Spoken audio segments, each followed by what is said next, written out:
You will all hear our tale.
There we go. Sorry about that, folks. Just started the stream and then realised the mics were not actually connected up. So there we go. What a good start. What a good start. We are absolute pros. Cool. Yeah, you guys can mic back up now. Hello. Welcome back to the channel. That's completely thrown my routine off, and I forgot how I normally start things now. But yeah, welcome back for the latest episode of our homebrew D&D campaign, the Chronicles of Iridica. Got a fair old chunk of announcements to dive through, so I will jump in before we get started. Starting with our usual love for Game Tea. We are proud members of Game Tea's Ambassador Network, and we absolutely adore their stuff. They make all kinds of wonderful tabletop gaming accessories, from dice trays, leather goods, notebooks, clothing, t-shirts, hats, badges, all sorts of wonderful stuff. And I'm just going to show off a new release of theirs, which I absolutely adore, which is the Zodiac items. This is a wonderful little zine of 12 items connected to the Zodiac signs. For those of you who may have bought stuff from Game Tea in the past, you would know that you get a little insert with your orders which follow a particular theme. And the last theme which was completed was the Zodiac items. And now, in case you missed any of them, you can get the whole lot in one wonderful little booklet. It's a fantastic little way of adding a load of magic items which you won't find anywhere else into your games, whether you want them to be, whether you just want to have one or two in there, whether you want to have them as a whole set of MacGuffins to collect. It is a very, very pocket-friendly $3.99, so absolutely fantastic. And if you go to gametea.co.uk/Iridica or use the code Iridica at checkout, you get a nice, comfortable little 5% off. So that is lovely. So go show them some love. If you don't, you're a bad person. And while we're giving shout-outs, next one to tabletopaudio.com for being the providers of our background ambience, as always. They're a wonderful website with a whole range of free-to-use backing tracks which cover all sorts of different environments and settings for your TTRPGs. So yeah, tabletopaudio.com, go show them some love.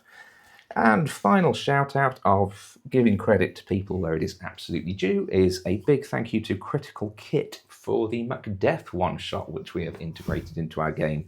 I've been looking forward to running that for a long time. We started it last session and we'll be hopefully concluding it today. So criticalkit. I genuinely can't remember if it's co.uk or .com, but just Google Critical Kit Macbeth and you'll find them. Now, continuing on our wee art journey, and there is a reason I've gone into this voice.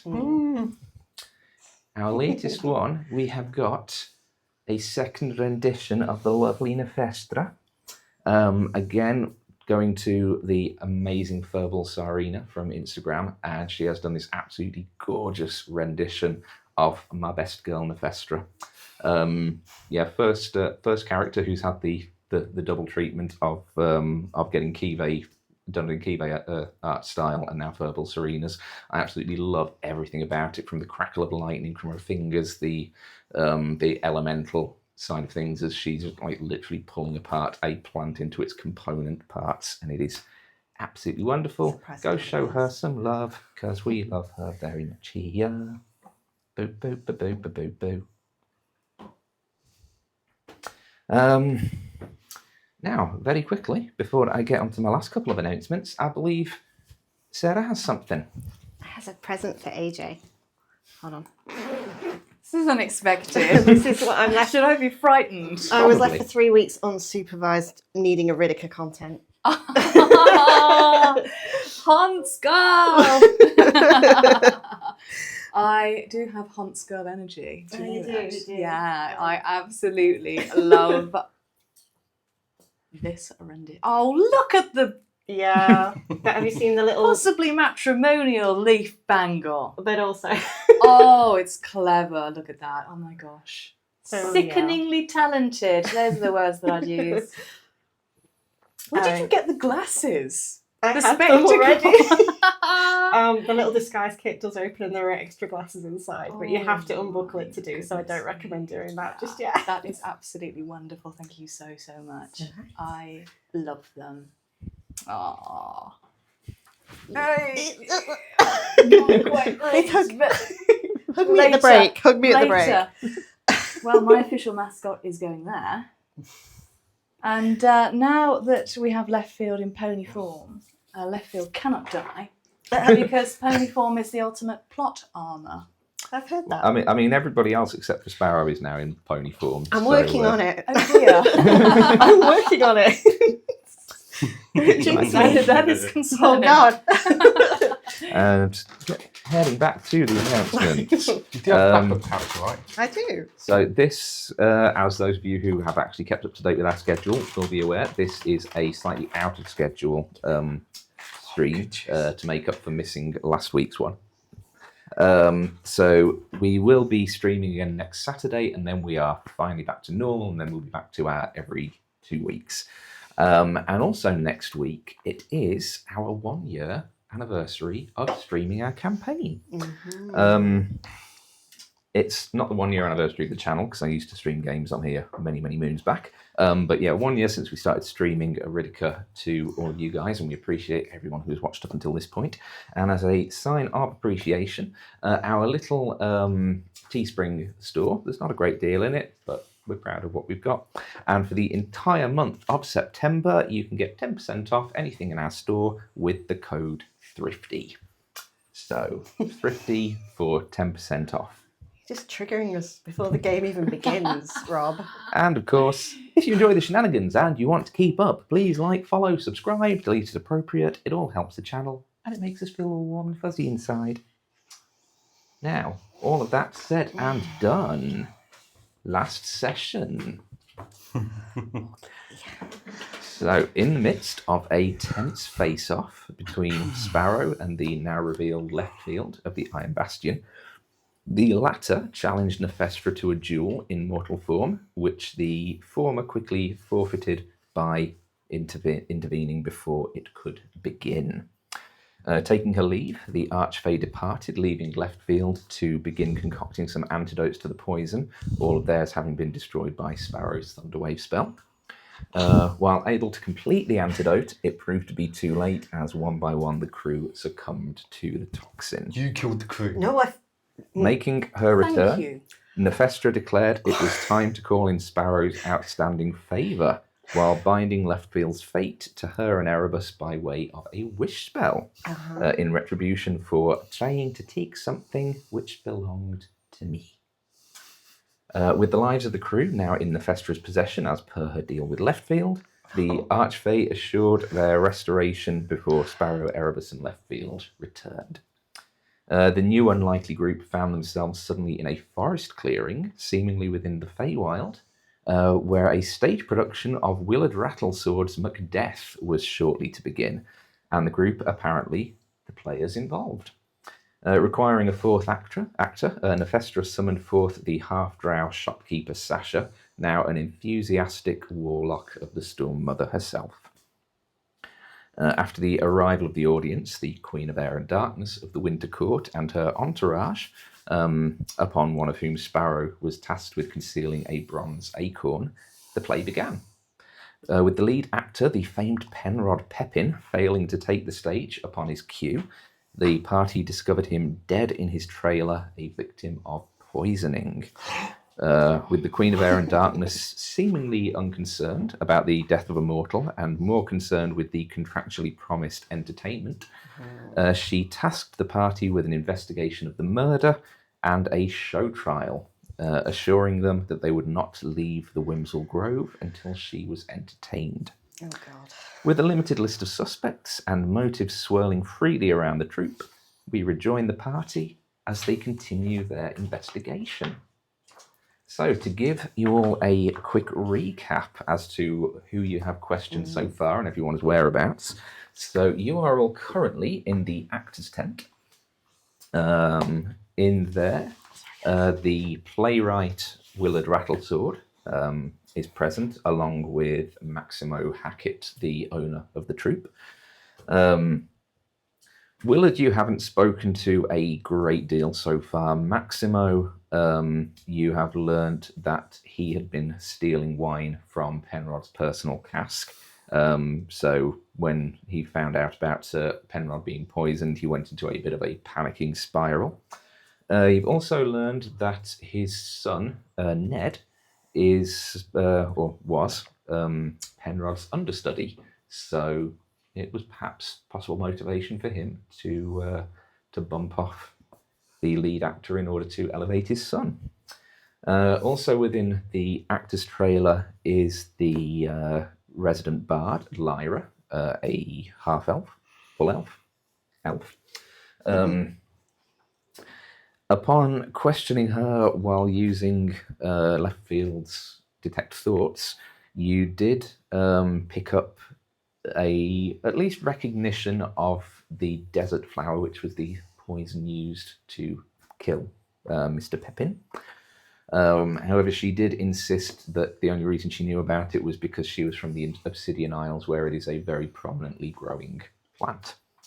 There is also some kind of implication in her thoughts of some kind of possible romantic connection between herself and Penrod.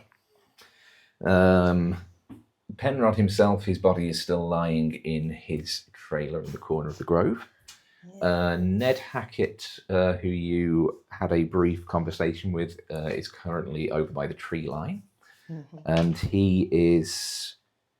the vibe that you got from him was that he's becoming an actor because it's what his father wants.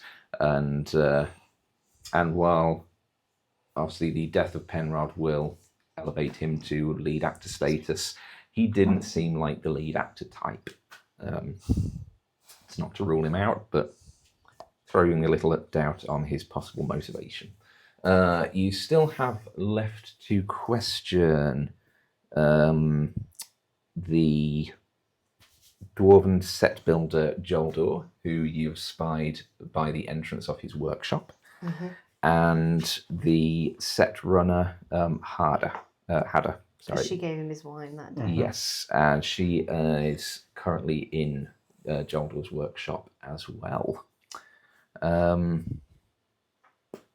with that brief recap, what would our intrepid group of investigators like to do? You said Willard was still in the room. Yes. I don't think we've spoken to him yet. Not particularly. You had a brief conversation with him, but you didn't, We didn't go find a into motive. great. No, you didn't go into great detail. I turn to Left Field and say, "You mind thing you did him? Did you get anything?" Remind me if I got anything from that, Rob. No, it had run out. It had worn off by the time that you got to speaking to Willard. You know I'm not a performing circus animal, don't you? I don't know that. I don't know you still. We're going to get there. Erebus, Yes. bring us that one. Willard, want to chat? Oh, wonder how it goes. You, Willard. Yes. My captain wants to interrogate you. Such a hard word. We're not interrogating you. It's a little bit harsh. We want to ask a question. That's quite understandable given the circumstances. Sorry, which one of you is the captain? Me. Yes, greetings, Captain. Oh, it's nice to meet little bit respected. Missed that. So, you.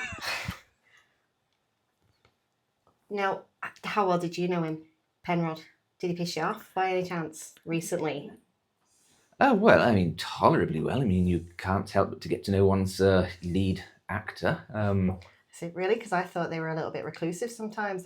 That type, stay in the I trailer. mean, I'm sure they are on some of the larger troops, but we're quite a small troop. It's very difficult to keep out of one another's way. So, Indeed. When did you start with the troop? I didn't actually write that down in my notes. Just bear with me.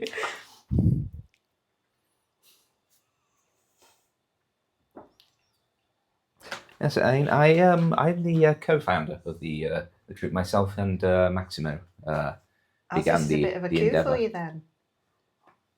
Coup. Royalty sitting in that audience. That's got to be bucket list type. I mean, it's certainly not going to lie, put the pressure on a little bit. But like I say, it's certainly one to tell the grandchildren. So you wouldn't want to do anything to jeopardise this performance then? Goodness Not at all. knows if word of some kind of disaster on our during our performance spread, then who knows what kind of impact it would have on the troupe in the future. Can I insert check that? Yeah. Starting strong, guys. It's a 6. That means that is Yeah, an it 11. seems to be straight shooting. Okay. Nom, nom, nom, nom, nom, nom. Got to say, none of you seem particularly choked up that he's dead. You all seem a little bit chirpy about it, if I'm honest. His lover over there, she seems to be having a grand old Well, I time mean, with it. don't get me wrong. It's obviously not exactly an ideal circumstance, but in the grand scheme of things, you know, we're stuck in the Fey realm. I kind of feel like we have bigger things to worry about right now. I do feel that. Why did you kill him? Sasha. I'm going to speak to this one if that's No, all right. actually, I would like you to speak to Sasha. Sasha, have that. Oh, that's all I've got. I was hoping you could be a little bit intimidation. Left field, would you like to have a chat with our friend here? Captain, excuse us for a moment. Yes, of course. That wasn't half bad, you know. I do try. When you question them, maintain eye contact. I don't remember asking for advice. Well, accept it and speak from your diaphragm. Strong. Yes, sir. And I'd like to award bardic inspiration Oh my. Okay. to Sparrow. So that's a Is it a D6? D6. D6, if it lasts for an hour, you can add it to your... Ooh, that's interesting. I'll take that on board. I'm very good at making eye contact. Please blink, Sasha. Blink. Blink. I'm trying. Bloody blink, chat. I splash water in her face. Oh, you're good. 10 minutes, not an hour. Is that a condition we should worry about? No, I normally blink. I'm not quite sure what's going on. Maybe it's the pollen. All right. Maybe you're cursed. All right. That would be so cool. Can we have a conversation in the corner, please, crew? And left field, if you don't mind.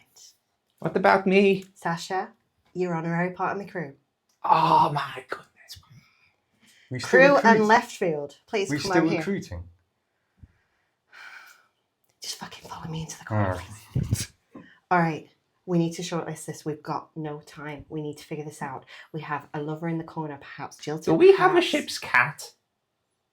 No. Oh. I'm usually the ship's cat. Do we have a oddly. ship's dog? I'm also usually the ship's... I'm not Cool. going to finish that sentence. Let's... We have wind We'll deal whelps. with this. Can I be in charge of the ship's pet? You can be in charge of my pet. It's a little bit demonic, if I'm honest. Okay. Okay. I don't like to be spoken about like that. Well, we'll unpack that a little bit later on, won't we? So, the lover. She Potential guilt, potential jealousy, maybe from Highly outside. suspicious, I think. Indeed, with you said she knew. The desert flower. She knew that's the poison that was. But is it true that that's plentiful in the Obsidian Isles? It is true, yet still, for it to come to mind so suddenly. That's true. So she's suspect number one unless we get a few others. And don't forget the meta of Penrod's agreement. We had an agreement. If you don't honour it, I will have no option but to. It's a threat. Maybe if we get people to write something, we could try and match it with the No, that is his handwriting. He wrote it as he died. Oh, it was. Erebus, I know it's been a long day. We're all. It has. It's been a messed long. up. It's It feels like we've been here for like 3 weeks or welcome to something. the Fey realm. This is inevitable. Okay. I feel like the strongest person in this tent to have an issue is Lyra. I feel like Maximo and his mate Will in there, they actually have more to lose in this guy. Ned, I think he would have a panic attack if he knew that he was going to be the permanent lead on this. So I do very much think Lyra's suspect number one unless the other two outside give us something else. Well, The one who gave him the wine, for example. yeah. But what does she stand to gain by poisoning her lover? Apart from a Revenge. momentary amusement, of course. Have you You're done something like that interesting. before? I told you, Erebus, I have not lacked in terms of sweethearts in my history. It's And a have you- bread and butter of a spy. And you've killed them? Yeah, she killed mine. I'll take that as a probably. I don't kiss and tell. You kiss and kill. Can we not, when I'm trying very fucking hard not to think what's beyond this? It is your Captain Sparrow who delivered the dead. I will fucking take your head before this is done, and there'll be another body in this tent. That was a valid point. Thank you, Mr. Erebus. Are you sure you are a crew? No. Sparrow, you and me with the crew now. No, I'm Sparrow. Yeah. My brain, Sasha. It's all right. The poison can give the symptoms of concussive head injuries. Nothing exists beyond this realm right now. That is how I am getting through this. That is why you're not done and why I'm stabbing you again. Have you ever had to poison like another spy? You know, I've considered writing a novel about that sort of thing.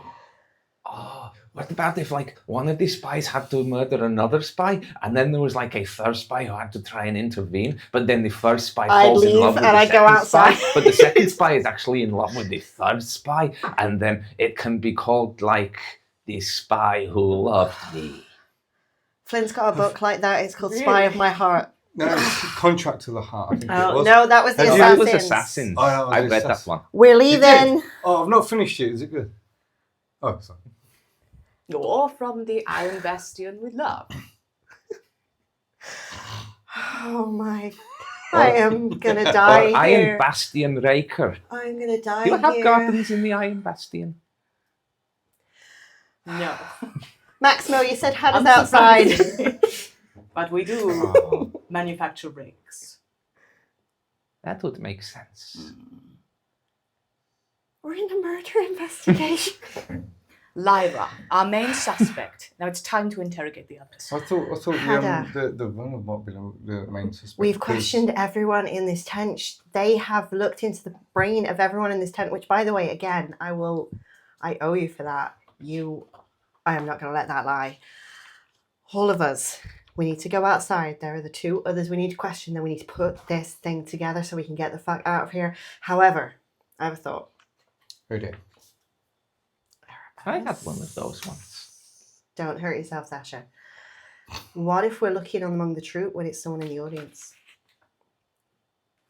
Perhaps a satyr with something to lose. Interesting. The poison is natural. I don't think we can question him yet, but I do feel like we should go question these two and see where that leads. Or we could just frame the satyr and say it was him, and then that's something to entertain Queen of Air and Darkness. We get the fuck out of here. I can murder you very slowly over time because apparently we have that And that would entertain Hephaestus as well. it would. Let's figure this out. We are trading very dangerous ground here. The last time we saw that queen, she dragged my friend off with his body, You but should no probably soul. get better shoes. Sasha, I like the practicality. Okay, Hadder. We need Hadder and Jolder. They're outside. Mm-hmm. We'll go in. No one leaves this tent. All of you stay in here. Make a either intimidation or persuasion check, depending on which direction you want to go with It's that. a minus. It's a minus. I'm gonna use my eyes. Other eyes. Come on, please.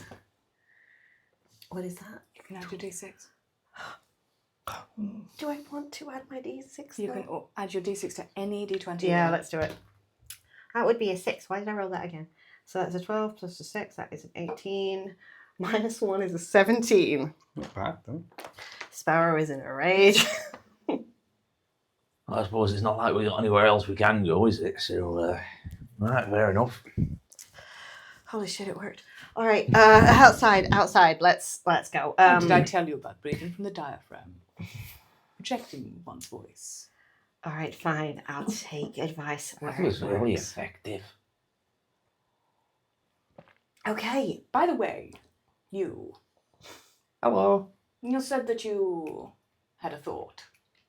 Oh, once. Yes, I would disagree with that, having looked into the contents of your mind. I was thinking about cake. That does not surprise me. Have you ever had cake?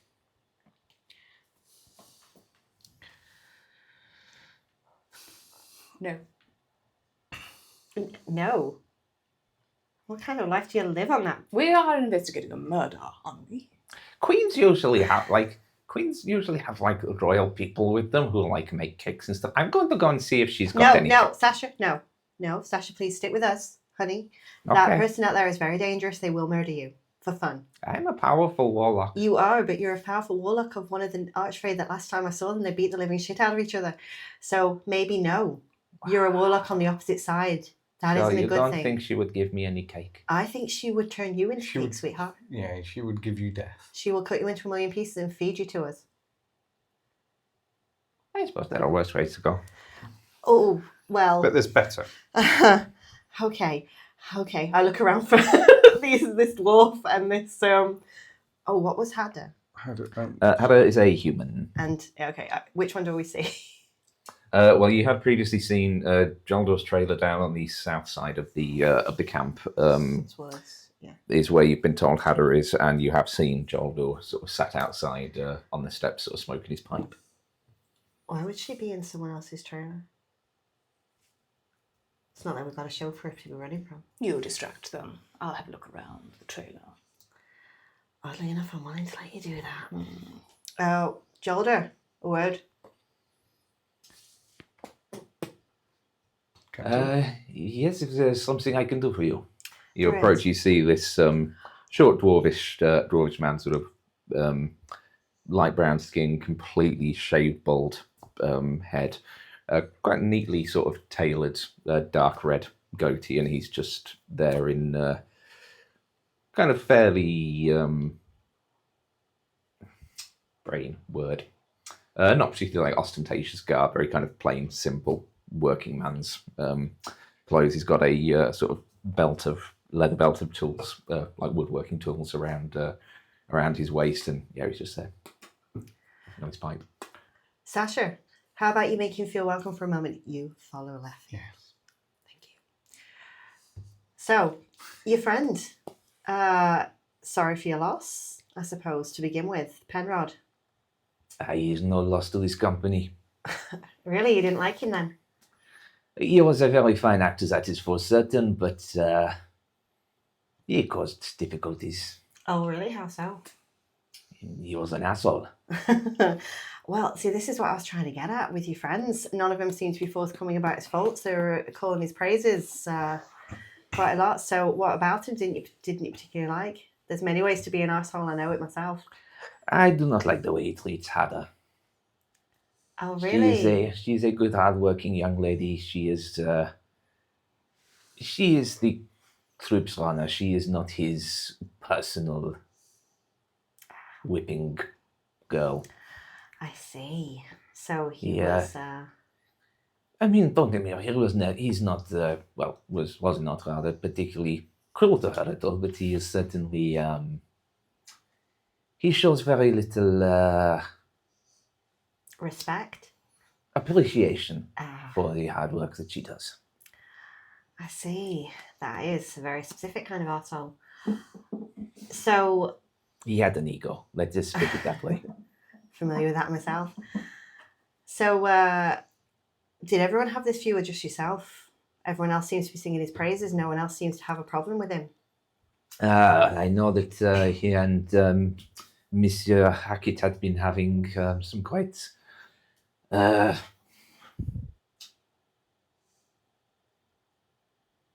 sorry, this is Rob like blanking on a lot of words at the moment. It's been 3 weeks and my vocabulary is struggling. Romantic entanglements? No. He and Maximo had been getting into some quite heated disagreements. Some very high volume arguments. I am completely blanking on the correct words. So. Do you know what about specifically? I mean, I was never particularly privy to what they were saying. I caught little bits here and there. Apparently, there was a little bit of an issue with his quite high salary and how it was draining the company a little. It's quite a expensive man to keep on the payroll. And yet seems to be the driving force of the crew if you're performing in front of the Queen of Air and Darkness because of him. Well, exactly. That is, unfortunately, you put a man with an ego like that in a position where he is indispensable and he will start making demands. It is the way of things. About the demands that he made, though, was he ever very... would he blackmail anyone, do you know, at all to get what he wanted, do you think? I would not put that past him. Wait, are we talking, Maximo or Penrod? Are you talking about Maximo or Penrod? I was talking about Penrod. Possibly then. Is there anyone he seemed particularly suspicious around whenever he spoke to any member of the troop at all? No. Apart from his lover? His lover? All right. Well, it seems your bard has maybe had a bit of a romantic entanglement with him. Lyle, I mean, I do not believe so, but... Inside check. Yeah, Is he lying to me? 17. 17? You don't seem to get any kind of hint of deception from him. Is that one-sided then, her interest in him? Or was he interested in her? I was not aware of any kind of interest on one side or the other. I see. But again, it is a small troop. The actors, the runners, everyone sort of bunks together except for Penrod. I'm sure that someone would have noticed if she was sneaking off to his trailer between performances. Anyone who might be a little bit jealous if she was? Not especially, no. No? So no other entanglements within the troop? Yeah, entanglements in a small company like this can cause complications. It is Interesting. it is not recommended. All right, so you and Hatter are particularly close. She is a good friend. She is apprenticing under me. She's been working as the runner for quite some time, and she's wishes to learn some of... God, I'm turning German. I do apologize. And she is learning some of the craft of set building and dressing, that sort of thing. I see from your hands this is a trade not unfamiliar to yourself. Family business. Used to be. Very recently not. So, where did she come from, Hatter, if you don't mind me asking? It's a good thing to be picked up to have an apprenticeship like that. Did she have any other skills before or a future before that?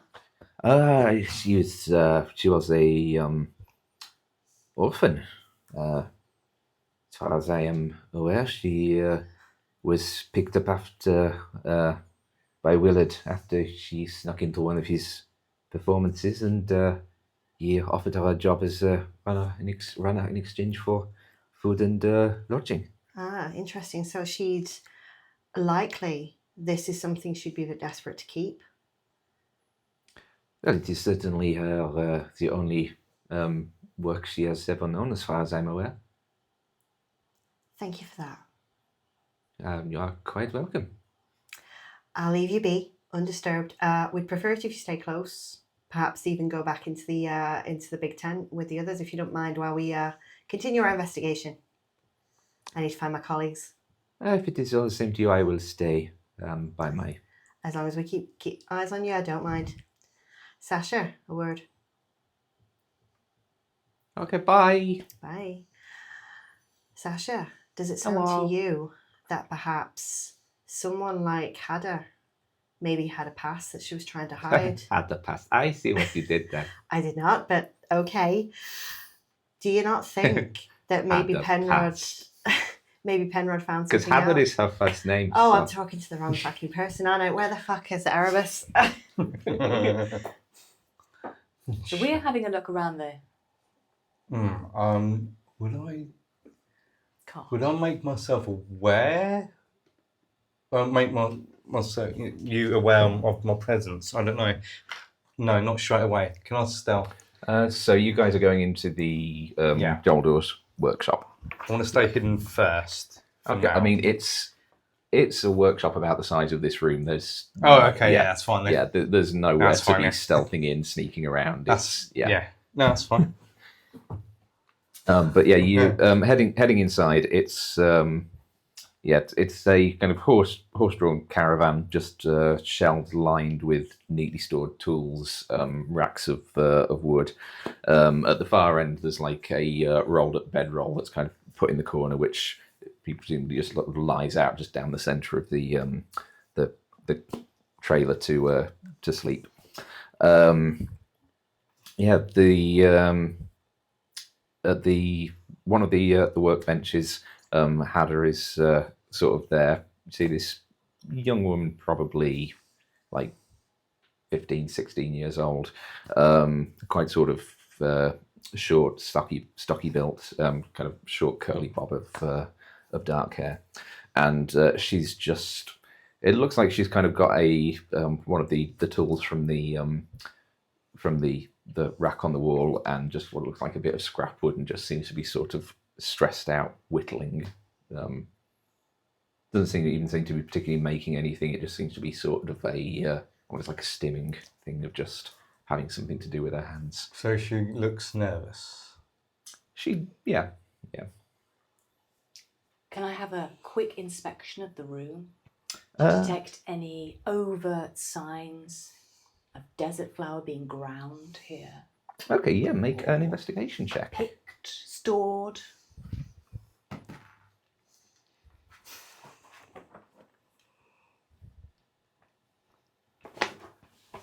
$13. 13. You don't see any kind of everything in here is very much sort of purely woodworking tools like drills, hammers, boxes of nails, things like that. Looking around, there doesn't seem to be anything which would be suitable for any kind of like grinding or preparation of that sort of thing. No like hard bowls, pestles, mortars, things like that. The only thing particularly that does sort of stand out as you're investigating is all of the racks of tools and everything on the walls are very, very neatly and orderly arranged. This is very much a workshop run by a man who keeps things absolutely in order. And there is one space in one tool rack vacant, which seems to sort of match the size of the whittling tool that Hadder's kind of currently holding. And there is one other gap in one of the tool racks. Everything else is there in its proper place, bar something has been removed from this trailer. Miss Hedda. Yeah, hello, yeah. Desert Flower. Sorry, is that a nickname? Can I insight check her? Yeah. Could I follow up on that as well? Because Yeah, make an insight check as well. Yeah, because I'm want to Just try. sound like a term of doom, like, hi, Yeah. desert flower. Insight. A 10 from left field. Oh, 17 plus 6 is 23. Bloody hell. Um, Yeah. yeah, look, left field, it's kind of hard to see through the sort of nerves and the jitteriness and the fact that she's not really making eye contact. Even through that Erebus, there didn't seem to be even like the slightest hint of recognition of the term desert flower at all. I don't think she knows what that is. Hada, you supplied Am I in trouble? possibly. You need to be completely honest with us. Yeah. Well, yeah. Well, You as the runner, did you supply Penrod with his wine? yeah. I took him his tankard of wine. Well, his goblet of wine before the show, like I normally do. Did you pour his wine? Yeah. I poured it from the cask in the runner's tent. Using his specific cup. Yeah. Mr. Pepin always has his wine in his goblet. His signature, you would say. I don't know about that. I suppose you could say that. Does he always drink from it? I as far as I know, I mean, I take it to him and then I leave the room. I assume that he drinks from it. It'd be strange if he didn't. And is anyone else served wine at the same time? Well, I mean, not the same, but took a cup of wine to Mr. Rattlesword in his trailer, and then I came back and got a cup of wine for obviously from the different cask for Mr. Pepin, and took that to Mr. Pepin. So each has their personal reserve then. Oh no, Mr. Rattlesword has the players' wine here. Well, sorry, the rest of the troops' wine. There's the big cask for everyone else, and then there's the small cask for Mr. Pepin. You seem nervous. Are you? I don't want to get in trouble. You won't get in trouble here. Yeah. Oh really? Oh. I think your troubles have come to an end. Oh, that's wonderful. Thank you. I think. Have you Always seen- pleased to deliver good news. Have you seen anyone else around the barrels of wine? Well, I mean, Joldor, and Lyra and Maximo and Ned, they all like help themselves. So yeah. To Mr. Pippin's. Oh no wine. no one else touches Mr. Pepin's cask. Except Much you. to it. Well, I mean, yeah, except for me when I serve his wine. Tell us about your friend who sits there with his pipe. Do you like him? Oh, Jolter, he's lovely. He's very nice. Yeah, he's been teaching me how to do the woodwork. So hopefully one day I can be more than just someone who runs around providing costumes and wine and yeah. A runner sees much, I think. Why don't you tell us a few secrets? I can make it worth your while. Make a persuasion check. A young woman always needs gold. Oh, curse the fools. Oh no, is that the number of the night? It is a 10 from me. Well, I mean, I'm not really supposed to. Allow me to Say. sweeten the deal. How much? How much? I think I think I'm going to be in trouble if I take You can't extra. sell these little trinkets that you're making, but you can sell something to me now. A little bit of information. I don't. You might think it's none of my business, but I assure you it is. Because if you tell me, I'll be able to get us out of the Feywild. And you will have gold rattling in your pocket, heavier than you have ever carried before. Everyone benefits, Hadder.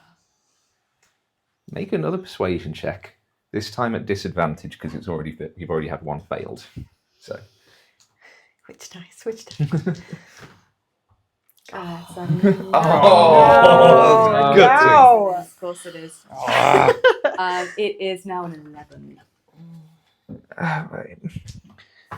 Now look, I'm not supposed to say anything, but Lyra has a thing for had a thing for Mr. Hackett. Sorry, Mr. Pepin. Yes, I know that. You'll have to tell me another one, my dear. Oh, that's all I have, I'm afraid. Really? I should. What was the nature of their relationship? I think she just sort of had a bit of a crush on him, and that was it. And as far as I'm aware, he wasn't aware. He wasn't aware, or he didn't reciprocate? Yeah, one of those. At any point, is she glancing over to Jolter? Oh, constantly. She is Yeah. like every few moments, sort of looking over to. It's almost kind of like a safety blanket. The way she's just kind of looking over to make sure he's still there. Do you know of any agreement that passed between the two?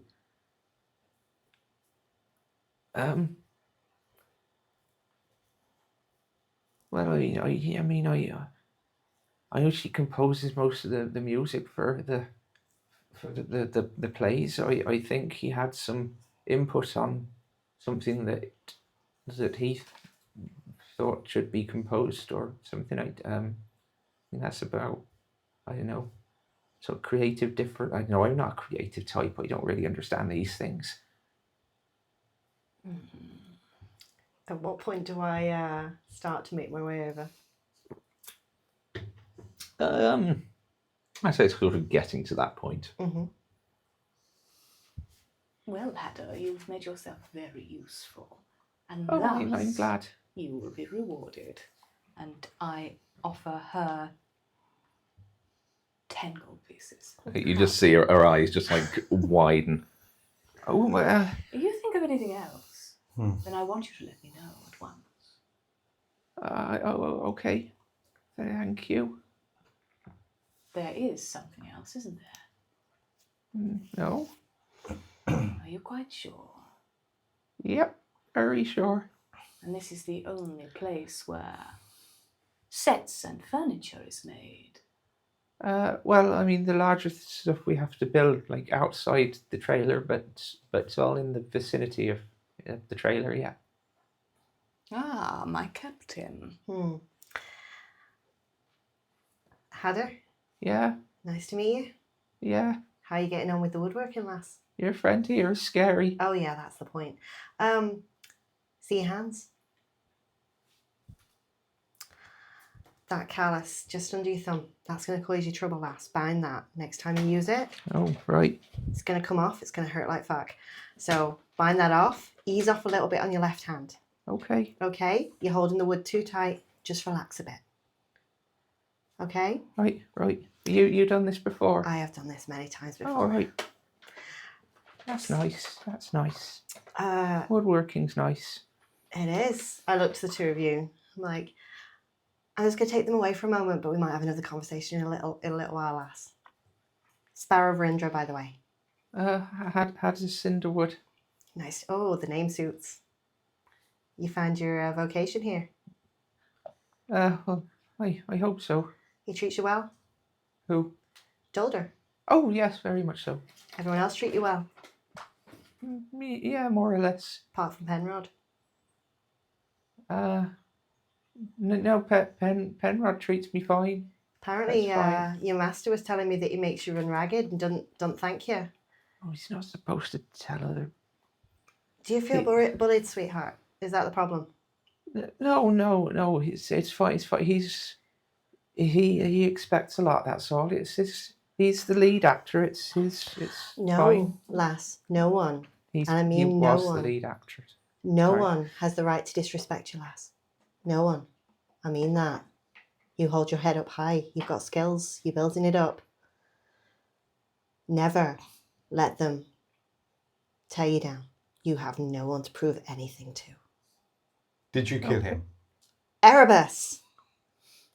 No. Hadder, a moment, if you don't mind. And I Yeah. grab you by the shoulder and drag you over. All right, thank you for ruining that little moment there. Guys, I think she killed him. Funny, because I don't. Oh. Talk to me. What did you find?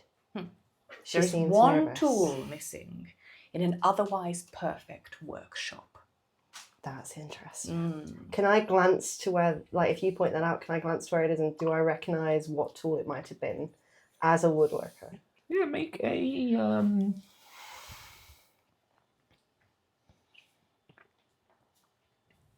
I would say because it's a very, very specialised thing that you're checking for, I would actually make it a woodworking check because it is based on your familiarity with them. Okay. Oh, which dice? Or actually no, because you are proficient with woodworking tools, aren't you? I am. All right, so in that case, intelligence check plus your proficiency. Actually, we'll go with that. Is Bardic Inspiration still active? Probably not right now. It was used, wasn't it? Yes, it was. 11. Mm-hmm. Can you not keep doing it? 10 minutes. I mean, you can give Sparrow Bardic Inspiration again, but once that use has been, yeah. All right, that is an 11. So if you do want to inspire now, I've never played a bard before. Bards and Warlocks are my Oh, that's go-tos. a bit interesting. so- How do you inspire?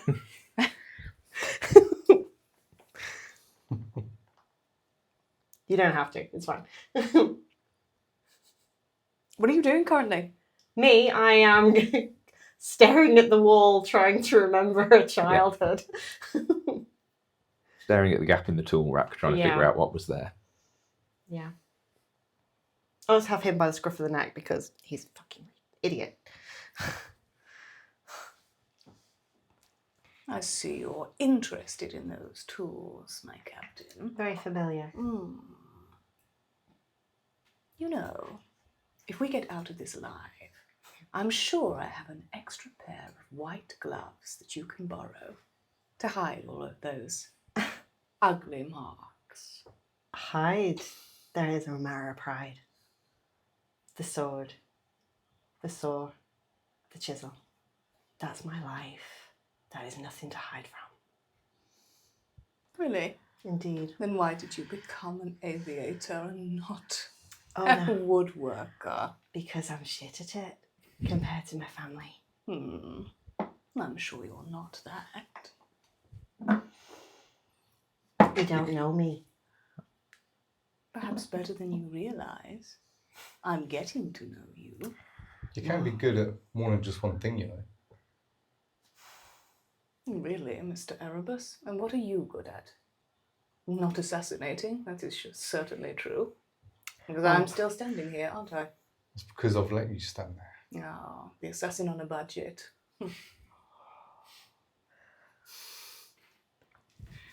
You see how that plays out. Let's not kill each other yet. We've got a long way to go. Am I inspired?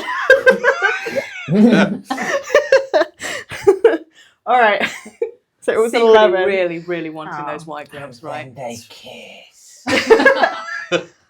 Sasha, the tension is not up for discussion here. 11 total. Oh, sorry, 12, because that was the one on the body suit inspiration. It only deserved a 1 to be back. I mean, you couldn't have said anything else to get Sparrow's back up any harder.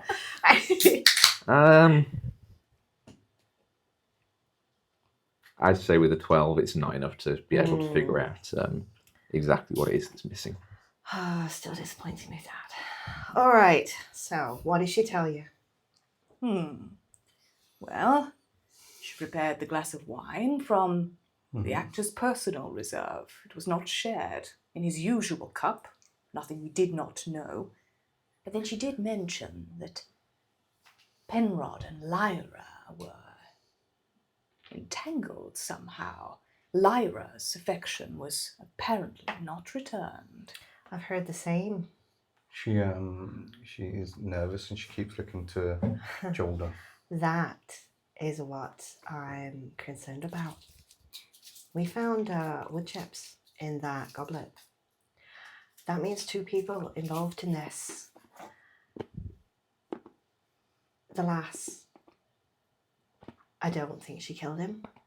I think, and I glance over at Jordan, I think she's a convenient scapegoat for the person who did. Because she says that she was treated not too badly by Penrod, but the way she keeps looking at her master there, that's concerning me. I say we provoke him. Bring up the matter of the missing tool. The man keeps his caravan in pristine condition. If he is infuriated and goes for the girl, we will know. It will tell us much, but if he attempts to conceal the whereabouts of the tool or dismisses it, well, that will also tell us something. He knows that I've got a little bit of expertise in that. All right. I'm willing to go with that. Erebus, any objection? No. Sasha, you got anything to add to this?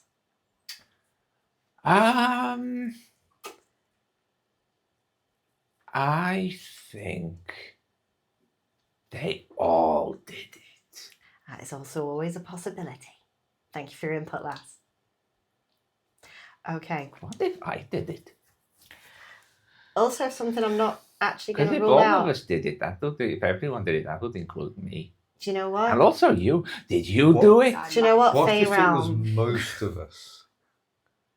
Do you know what? You two Anyway. discuss this little paradoxical conversation you're having because you could be here forever with that one. I'm going to go talk to our mate over there. version of himself from the past came and killed him. Also not entirely out of the realm of possibility in the Fey Realm. She Jolder, just pulls out like a little notebook from a side pouch and just starts writing. I look at you and Paradox. nod. Jolder, Yes. one woodworker to another. You're being a bit sloppy with your tools there, aren't you? I am very meticulous with my tools. Thank you very You're much. missing one. I am aware of that. Where's it not, gone? I do not know where it is. And yet, all right. What was it used As for? you're asking this, you just hear tears starting from behind you, and as you turn, you see Hadder is just sobbing into her wood carving. She goes, "I'm sorry. I don't know why I took it, but Hadder? I was gonna try and sneak it back into the trailer later when nobody was around." A moment, Jolder. I go up to Hadder and I'm like, lass, do you want to talk to me for a moment? I've been where you are. Is he a harsh master? Joel, no, he's lovely. Then why are you upset, sweetheart? Because I know he's very precious about his tools, and I shouldn't have taken it, and I don't even remember taking it. I just You don't remember taking it? no, I just found it in one of my pockets, so I hid it. I hid it under my bedroll, and I was going to bring it back. I was going to wait until later when he was dismantling the sets, and I was going to sneak back and put it back on the shelf and hope that nobody would. What is it? It was just a little hand drill, A drill? yeah. Really? Could you, sweetheart, you're the runner for this little show, aren't you? I am. Could you show me the cask of wine you poured his wine from? Yeah. It's in the big tent. The runners. How about you show us where that is, sweetheart? Okay. Okay. While they're doing that, I'm going to speak to Jolder because I'm guessing they're a bit further away. Well, as she starts leading Sparrow towards the tent, Joldor does begin to follow. It seems that he's make an insight check, actually. Inside. Do I see him trying to follow us? Yeah. I do turn around. I'm like, Erebus, left field. I feel like perhaps the little lass needs time alone with me. Oh, damn it. I'm going to gently place my hand upon Joldor's shoulder. You're apprentice. Yes, what about her? Well, if you keep following my captain, the next thing she will make is a box. About 6 foot long, 2 foot wide at the shoulder. So I suggest you back away. Make an intimidation check. Do I hear that? I don't know how quietly would left field have said this. How far away are you? We were just sort of stepping away. I've gotten that one. That's a 19 from left field. 19. He kind of stops and he kind of looks at you and just gives you a bit of a scowl and looks over to where Sparrow and Hadder are walking off. And he just sort of like huffs and pulls his pipe back out, takes a long draw on it, and sits back down on the steps of the trailer. Right, but you had better not do anything to upset the girl any further. Well, I think it might be a bit late for that. All the evidence is pointing to her. So it doesn't really look I would good for suggest you watch your tongue, sir. She is not a killer. her. How would you know? Because she has a softer temperament than that. I'm just saying, all the evidence is pointing to it. It doesn't look good. And if the He stands up from his seated position and starts to pull like a heavy woodworking hammer from his belt. I said, sir, I suggest you watch your tongue. I suggest you sit back down. Make an intimidation check. I've got no modifiers for that. We're doing such a good job at keeping this calm. 14.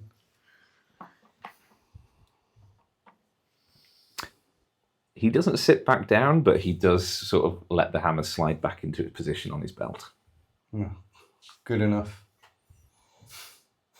Do I hear what left field says before I go? I would say you probably wouldn't have heard that, Okay. but you would have. Can you roll a I'd say perception? I'd say the kind of commotion between Erebus and Yeah. Joldor you would have, Okay. if not heard, certainly noticed. Okay. You want to hear that, don't you? Kind of, but it's okay. It's fine. Can you roll a perception?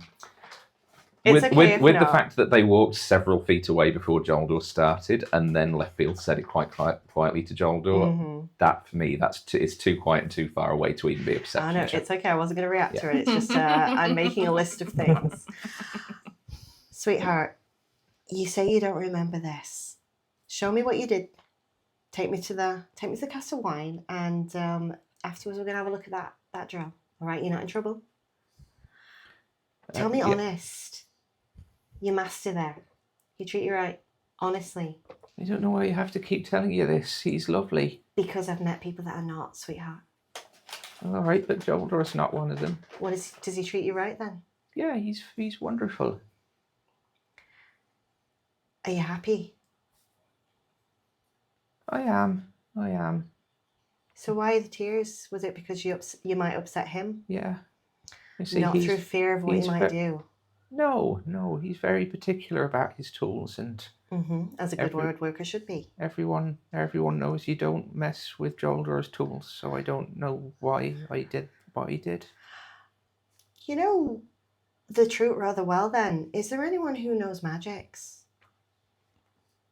At all? Goodness, no, if there was, then we'd certainly have a much easier job with our stage effects. No, magic does not come easy, sweetheart. Magic lasts. No, what you mean? I don't mean it's easy to learn magic. I mean, if we had the ability to do magic, it would save an awful lot of time on making, like, explosions and stuff on the stage. 'Cause It we depends could on the just magic. magic it. It depends on the magic. Do you remember what you did before you forgot taking the tool? Like, did you suddenly blink and you were holding it? What happened? Where were you? No, see, I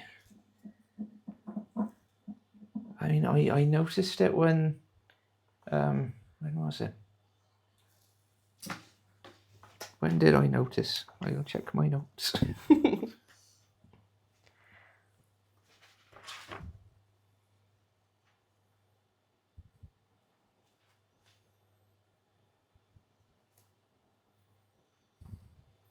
No, it was while you were in the middle of the opening scene. I was having a bit of a break because there's not much for a runner to do at that point in the place, and I put my hand in my pocket and the drill was there. Did you have any blank moments this morning before you gave him the wine? No, I got up. Everyone was doing their preparation for the show. I went to the tent, came to the tent, and I poured Mr. Pepin his wine, and I took it to his trailer, and he was fine. And then I came back and I poured Mr. Rattlesword's wine. No, sorry, no. I went to see Mr. Rattlesword first, and then I went to take Mr. Pepin his wine, and then I went back to Mr. Rattlesword. Sorry, also that was Rob forgetting the sequence of events, not her suddenly retconning. Okay. This is the problem with working from a pre-written module. Is Yeah.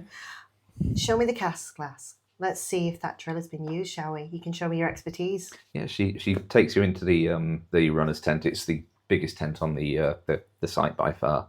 About sort of 20 feet. Yeah, about 20, it looks like it. Yeah, about sort of 20 feet across. And inside there are just sort of like racks of costumes, pre-built set pieces that Joldor and Hadra have made. There's like boxes of like rations and long life food items, and against sort of one side of the tent there is a small table with a sort of fairly hefty sized cask of wine with a spigot poking out of it, and then next to it a much smaller cask which is emblazoned with the logo of a Frambrew wine company. She says that one there. That's Mr. That's Mr. Pepin's cask, and next to it you can sort of see there's just a assortment of different cups, tankards, goblets, various items of cutlery. Nothing as grand and ostentatious as the goblet that you found in Penrod's trailer. Where does he keep the goblet last before it's used? Does he hand it to you personally to go refill, or do you keep it somewhere? Well, normally at the end of the day, I'd go and get it back off him and clean it up, so it's on the side here, ready to use. But you fill it personally from the cask? I do. It's part of my job. Can I quickly go over to the cask and look at the top where it wouldn't actually like spill any wine, like in what I'd assume would be an air pocket, just to see if there's a hole anywhere? Yeah. Because you are very, very specifically looking for that, I won't even make it an investigation check. As you sort of check around the top of it, on the backside of the cask, right at the top, there is a small hole bored in the wood. All right, lass. I'll be honest. This doesn't look good for you. I don't think you did it. I don't. That memory loss is not a thing, but someone's pointing an arrow right at you. Can I insight check as I say that? Yeah, what are you checking for? I want to see what her reaction is to that. Like, I just want to see what her actual reaction is to it. Yeah.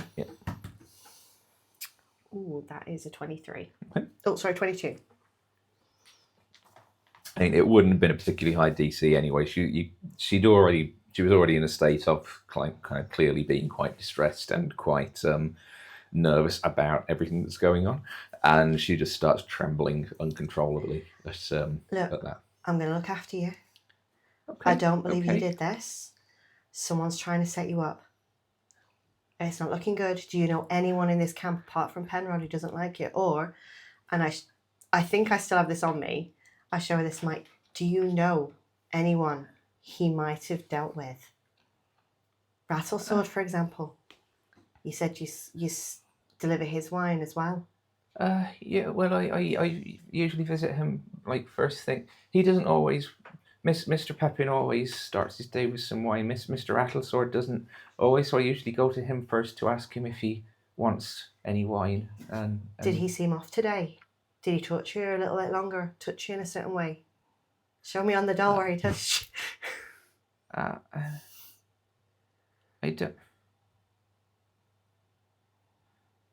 I don't think so.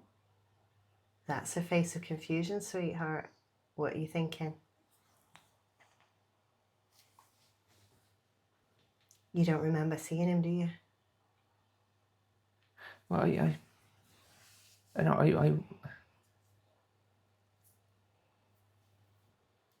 no, I definitely went to his. I always go to his trailer first in the morning to see if he wants his wine or not. But you don't But I remember don't today. think I did this. I think this morning I just went straight to Mr. Pepin and then to Mr. Rattlesword. I took him his wine afterwards. Is Mr. Rattlesword fairly new to the troupe? Did he only come for this show? No, he's a co-founder. Did he like Penrod? I think he liked the prestige that his name brought to the show. I don't really know if he liked him as a person. All right. Let's you and me go back to my friends now. Don't worry, lass. I'll look after you. If this goes bad, you've got a place with me and mine. All right? Oh, okay. I won't let anything happen to you. Right. All right. And can I nip the loo if you cut to these two? Yep. Thank you. Sorry, it's the coffee. So what are Erebus and Field doing? Did we overhear any of that conversation? Well, Sparrow and Hadder went into the runner's tent as you two were having that not quite confrontation, but sort of shutting down Joldor from following you. Would you have stuck around for any particular reason, or would you have followed? I was probably still going to continue interrogating Joldor. Okay. Kind of similar sort of lines of thing, asking him if he knew anyone that would try and set her up, because it seems like a logical step Okay. to go down. And would Left Field have joined this, or would Left Field have gone after Sparrow? I think I would have gone after Sparrow. Okie doke. So we can say then that that Left Field sort of just stood in the entrance to the tent, if you want, while that conversation was going on. So you would have been privy to the whole thing. I mean, if you wanted to do any kind of investigation check of the runner's tent, There is something I would like to do in this tent regarding the wine. Yep. And that is, I'd like to pour another glass of it and Okay. check if there are wood splinters on the surface. Did the wood splinters come from the inside of the barrel when the drill entered? Or did Okay. they come from the cup? okay, yeah. So I'm just going to pour a glass of wine and just see if there are any remnants of wood splinters. Okay, so while that conversation was going on, Left Field, you kind of sauntered past and just poured a goblet, a tankard, and there would have been wood splinters. So not so many at this point, because it looks like a lot of them kind of ended up in the initial goblet, but there are definitely a couple that are left. Right, so that diminishes suspicion on Jaldor and Hadder. So Erebus with Joldor. There's the same thing. Look, we are trying to save her. It looks like somebody's set her up. Do you know anyone who would try and use her as a scapegoat, who would try and set her up to get away with literal murder. I cannot imagine who would. You see, the only person who ever gave her any kind of poor treatment is now lying dead, stewing in a pool of his own poor decisions. As for someone wishing to frame her, as I said, the only person I know who had any kind of animosity towards Mr. Pepin was Mr. Hackett. But going as far as framing young Heather for murder, that does not seem his way. I'm trying to pick up any sense of guilt or anything, Yeah, make an insight check. because anything to suggest that he might have set her up or anything. What's that? That's This is a particularly good blend. 21. Old Toby. Finest weed in all of the fair. With a 21, genuinely all that you're getting from him is just seemingly a desire to protect Hadder, and when he was talking about the arguments between Penrod and Maximo, the vibe that you are getting from him is just pure speculation rather than based on anything. I'll say to him, look, sorry about before, we're just trying to follow all routes. We're just trying to clear her name because we don't think she did it. I understand, but just be aware that young girl has probably been through enough in her life. She does not need the stress of this situation being exacerbated by accusations of murder. Oh no, that's fair. Will you be willing to help us with this investigation? Try anything comes to mind, let us know. Of course I will. I'm not sure what more I can tell you. If you see anyone looking suspicious or suspect, because as soon as we get all this done, the sooner we can bring the person to justice and get out the farewell. Indeed, I mean, I am not so much concerned about justice for that man. I just do not want to see anything happen to Hadder undeserved. And that's what I mean by justice. She should be, if she's innocent, then she should be free. So we need to find the actual killer. Indeed, I will let you know if I see or recollect anything more. Yeah, thank you very much. Now I'll wander back over to you two. So you walked past me and tried the wine. Indeed, my captain. But the girl is completely innocent, you must see that. I do, and I think I understand who isn't. She is innocent, of course, because she would have no need to drill the cask of wine herself. She could have administered the poison easily enough, slipped it into the goblet. Something to be said for a personal insight from an expert, isn't there? Oh, yes.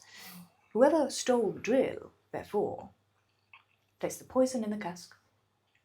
They are our suspect. Or they got the lass to do it for them. I don't know. I think the drill was returned to the lass during the performance. Well, the name that I've got is Rattlesword. The person I'm suspecting is Rattlesword. And if you're going to blackmail anyone, why not the creator of the show? Interesting. I think we need to isolate him and have a chat. Erebus. Have I returned to them by now? Yeah. Okay. Yes. I don't suppose you and Sasha fancy going and bringing Mr. Rattlesword in here so we can see how he reacts to his own handiwork. Are you going to offer him a drink by any chance? No, I'm not that heavy-handed. Or at least I'm not that subtle. Oh no, I mean if he refuses to drink, then We already He'll know probably- the wine was poisoned, Erebus. I want to chat. And I want to chat with the girl here. I'll go and get Mr. Rattlesword. Okay. And I'll go. So, how do we frame this for the Queen of Air and Darkness then? I'm pretty sure we lean into the lover angle. Everyone loves a love story. Let's throw that in there. A bit of jealousy. See what this is all about. If it creates differences, that's not entertaining.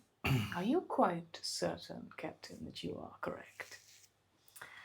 She does not remember visiting him this morning when she did, and always does. She does not remember having that drill. She doesn't remember a time after she potentially would have gone to see him before she went to deliver the wine to the casket. She is being set up as a scapegoat, and honestly, he's the only one here I can see who would have rhyme or reason, and also see her as a little bit of a tool to use himself. We just need to find out motive. Why'd you kill the lead actor in a play that is about to be performed that you've worked very hard on?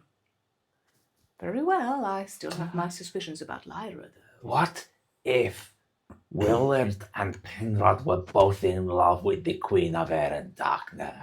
Or they were both in love with Lyra. What if Lyra is the Queen of Air and Darkness? What if Lyra's Nephestra? Everyone's Nephestra. I'm Nephestra. They're Nephestra. Everybody's You're not Nephestra. Nephestra. I'm a wife. No. Good, I'm glad you said that. So I'm, what makes you think Willard isn't? How would you go about it, poisoner extraordinaire? that you are? You are very, very kind, Captain. It's nothing really. A little bit of poison here and there in the water. It's very obvious, really. But thank you for the compliment. It was not, and I'm trying so hard not to Most hit you. people don't live long enough to deliver any sort of compliment, so... I'm not thanking you for that. I didn't want the antidote. Lyra had an unrequited love. She did. What better thing to turn a person bitter? It also seems like Penrod was forcing her to compose something that she may not want to have composed.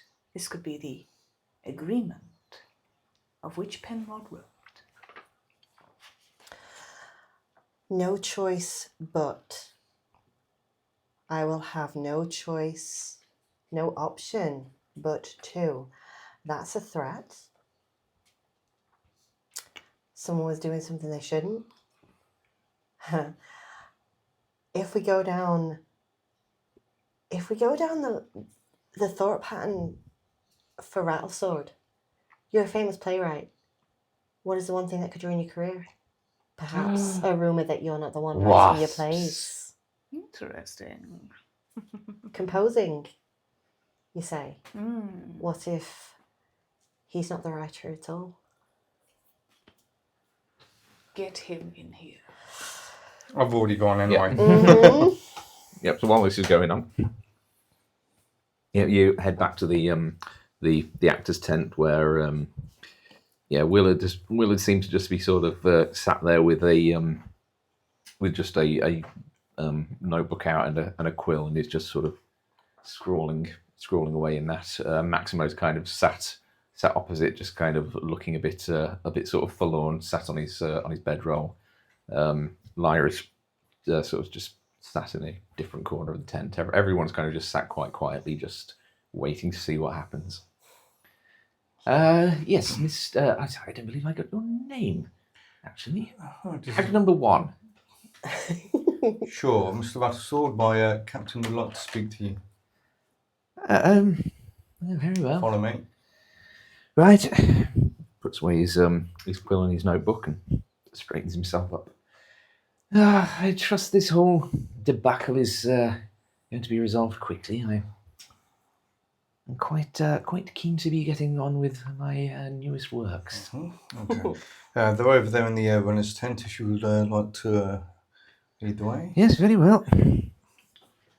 Has he got any weapons on him or anything? Make a perception check. It's only a 2 for perception. So 11. Not that you can see. Okay. So just walk behind. Just follow him. Yes, Captain. No, Oh, sorry, Captain. Sorry. New faces. indeed. It's the coat, isn't it? Indeed, you do look very dapper. I borrowed it from. You did, and don't think I won't peel it off your cold dead body later on today. So, Mr. Rattlesword, speaking of cold and dead, it seems that our little friend here tells a story. Seems that she remembers a lot of her morning, and it was a bit of a strange one. So, care to elaborate? When I say she remembers her morning, how does he react? Make a perception check. Sorry, insight check. Which dice? I can't see that. Oh, God. That is a 3. A 3. That is a 6 total. Doesn't seem to be any Yeah, no, it is. immediate reaction on that note. Well, Care to tell me why Penrod was blackmailing you? pardon me. How does he react to that? Make another insight Oh. check. Just be careful of I know. skill check spamming. Yeah. Oh my god, the exact bloody same. I'm sorry. I'm afraid you've lost me on that one.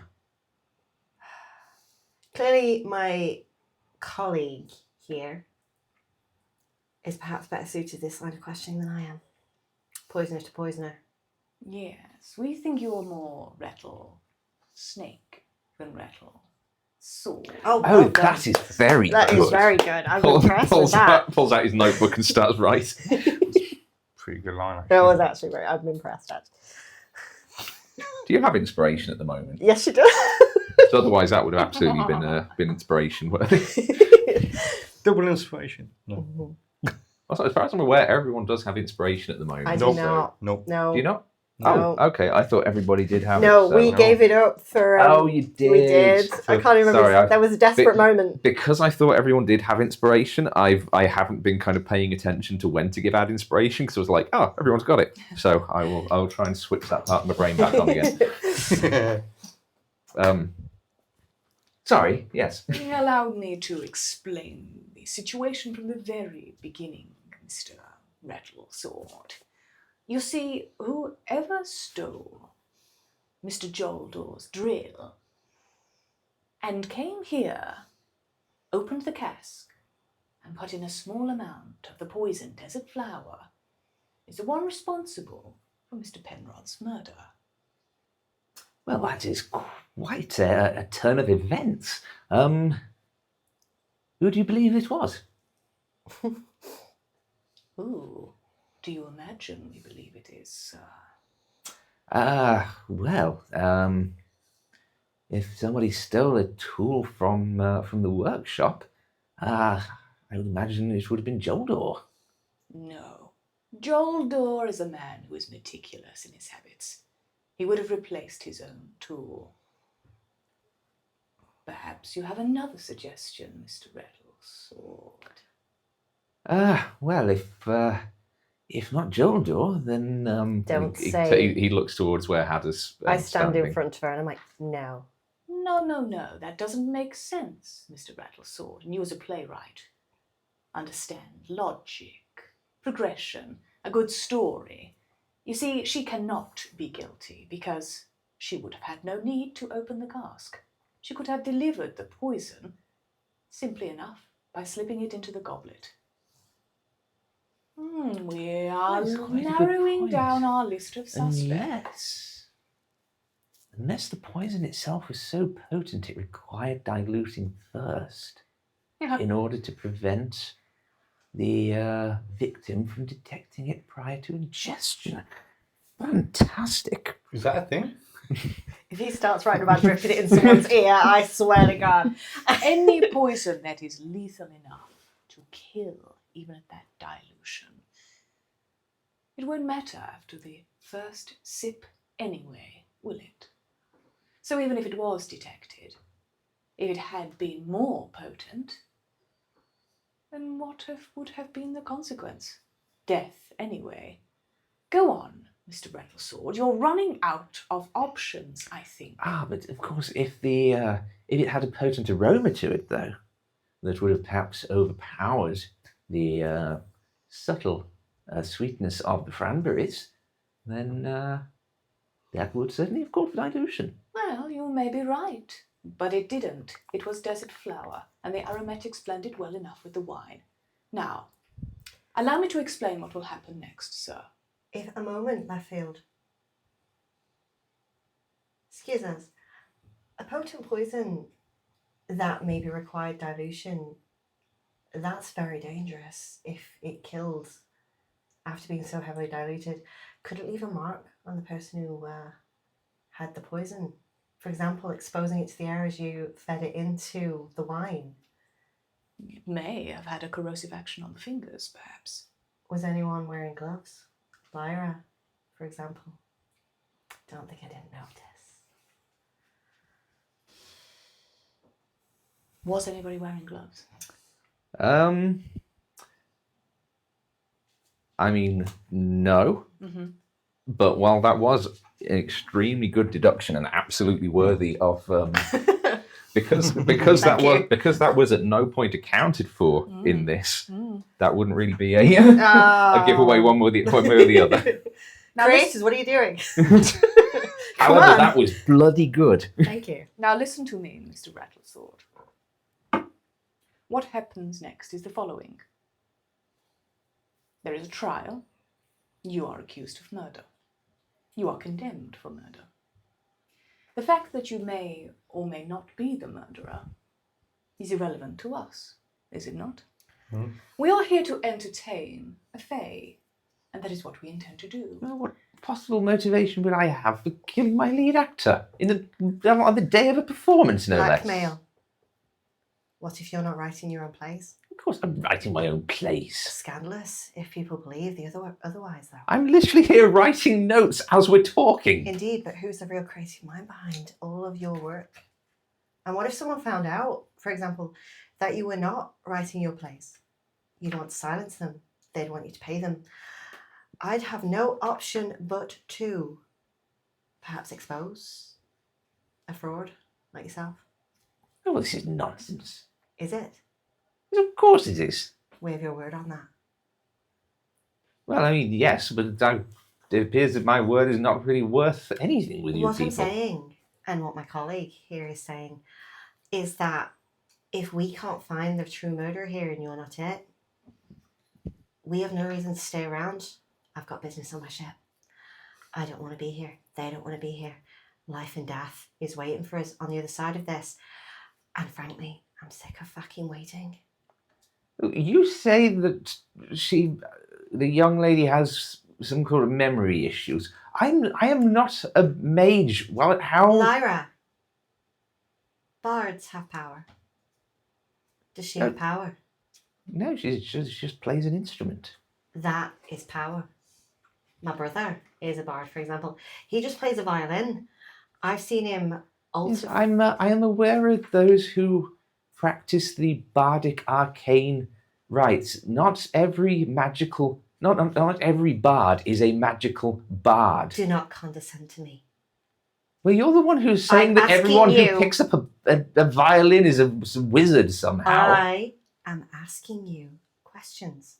And I am answering them, and I'm getting quite tired of this, to be completely frank. You need to understand just what position you stand in. We could very easily accuse. She wants a story. We've got a good one. You are at the heart of it, and you will find yourself bowing down to that queen with murder on your head. Oh, for good. Well, it sounds like you've already made up your mind anyway. So I have not. Helped me find the real killer if it's not I am you. answering your questions, and you're ignoring everything I'm saying, so I am done here. Thank you. I draw my sword, away. and I hold it. He's you, him, entrance. He is leaving. I'm in the... Thornwhip. Could I be in front of the entrance? Because I was behind him. Sure. So I'll draw my dagger. You are losing control enough. It is not him. Thornwhip. I grab Okay, him. make an attack roll. You are not the one to tell me how to keep control. That would be a 17 on the dice. Okay, make a damage roll.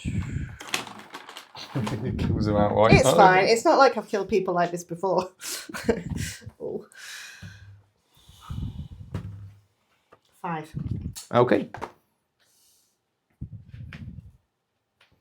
Yep, you wrap around his arm or whatever it is you're aiming for with the thorn whip. I would like to pull him to the yeah. ground at my feet. Okay. Now look, this could go incredibly badly for you. You're resisting. We could kill you right here, right now. I don't think either of my companions would care. At this point, I don't care. Lyra, I'm asking you specifics. And I am giving them to you, You are but you're not. not listening to You the are words I am 100 saying. I'm talking to this one. This one is actually paying some attention. No, Lyra is not a magical bard. She is someone who plays an instrument. Would you care for assistance unwrapping that Please. dreadful vine from yourself? I suck the vine back in and I take a step back. Listen, we have no interest in framing you, but the needs of the story will dictate. You understand our position, sir. So, we've eliminated who are the definitely innocent parties, but we have not eliminated Lyra. When I searched into her mind, I saw it. The desert flower. Clear, potent, and deadly. She was the only one, when I inquired about poison, to think of that poison specifically. So you must tell me now, if you wish to live beyond today, why Lyra would have punished Penrod with poison. I don't know why anyone would punish him. Blackmail. We have explained why. She was being forced to compose something against her will. Well, What could it have been, sir? Well, I mean, I know Penrod was getting quite insistent about certain musical accompaniment he wanted for his more dramatic scenes, and it went against her creative process that she likes to have full control, creative control over the music. But I mean, I'm not aware of any blackmail. It seems a minor thing, but people have been killed for less. We talk to Lyra next. Hadder, lass, go to Jaldor. Yeah. Right, okay. Stay with him in the runner's tent for where we are right now, for the time being. Anyone comes in, lass, you come find me. Okay. Anyone who's not Jaldor or yourself. Can I not stay in the workshop with him? I'd rather you didn't, for the moment. Oh, right. People are out to get you, lass. They want you to take the fall for this. Don't let them do it. Okay. If you need me, you I'll, shout. I'll go and get him then. All right. Right. So you're satisfied? It's not this one. What do you think? Starting to think it's not him. I'm starting to And yet get... you lost control anyway, my captain. What are you fucking... I see that no lessons have been learned. Lessons? Mm. Lessons. Hours ago, we were in a different time, a different place. Hours ago, I did not wear this binding on my wrist. No, but now Hours you do. ago, I was not bound to your life specifically, and now I am. It's funny how that works, isn't it? I would like to know very much what you were doing before that. I would like to know very much what you expected to accomplish on my ship. I would like very much to know what you know. Now is not the time and place. I need to get back because everyone I am responsible for is lying dead on that ship. And I need to know they're not. I'm glad you're finally taking responsibility, at least. Oh, don't make me kill you before I get my answers, because then I'll just be impatient for the rest of my life. You, as we have very much established, were the one that poisoned my crew. You are very much standing here talking about the intent of another poisoner and the actions they took to do that. I very much think the person who actively killed my entire crew should take responsibility for their actions before I take responsibility for mine. She's got a point. It was your fault.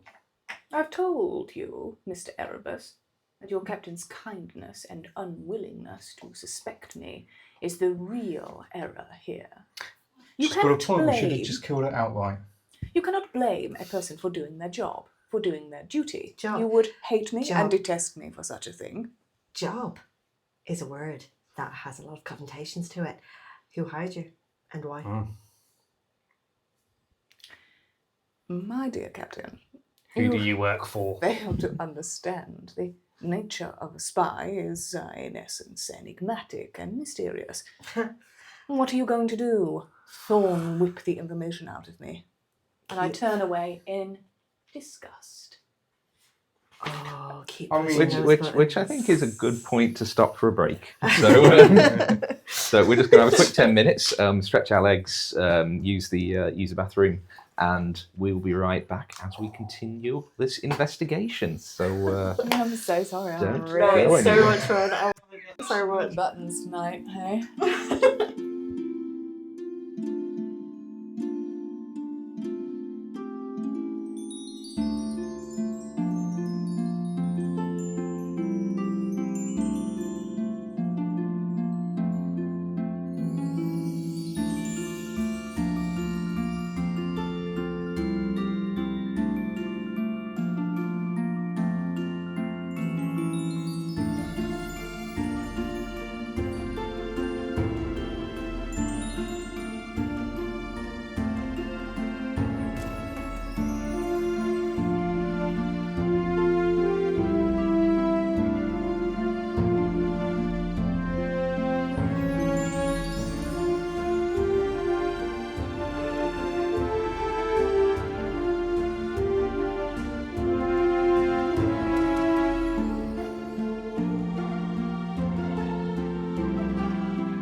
effectively tie my hair back today. And we are back.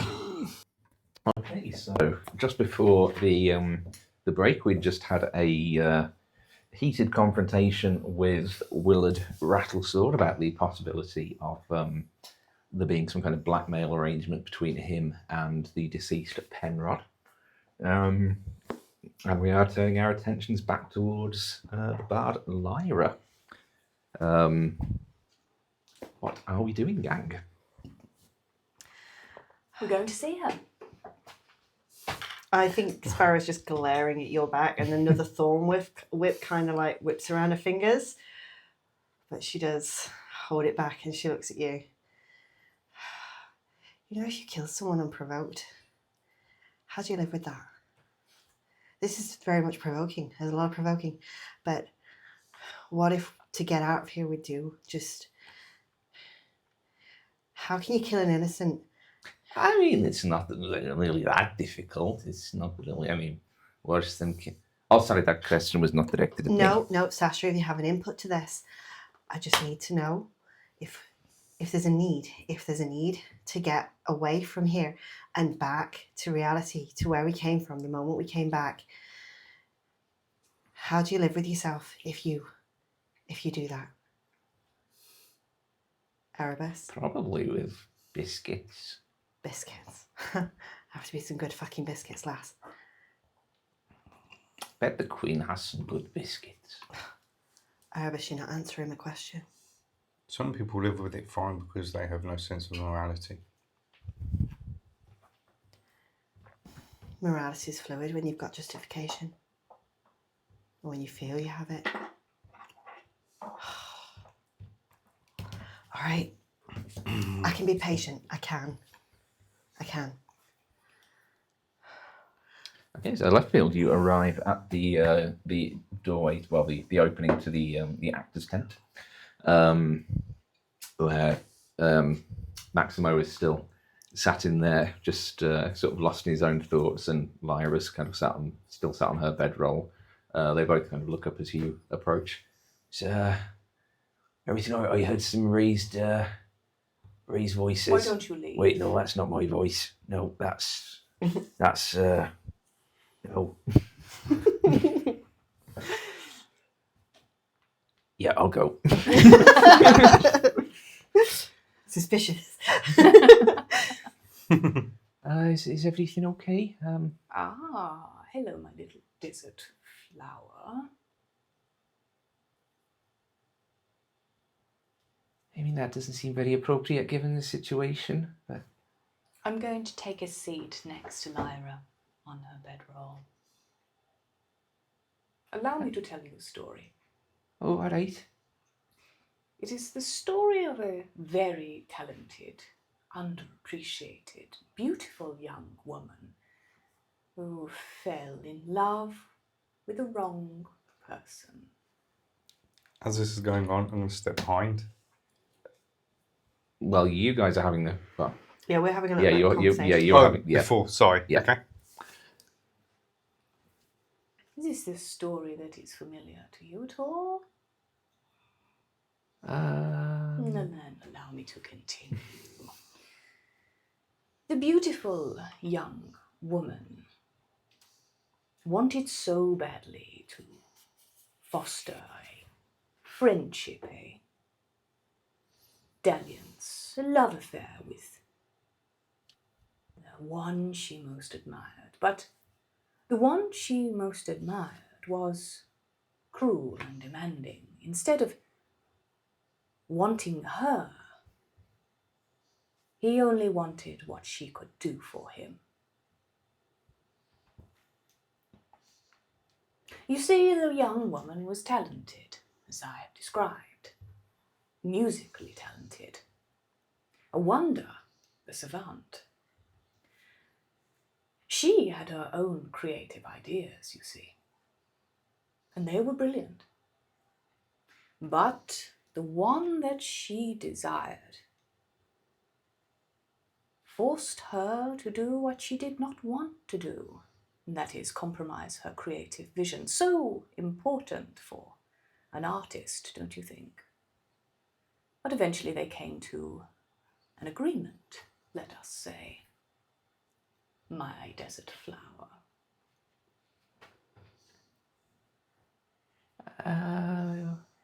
I think I maybe see where you're going with this.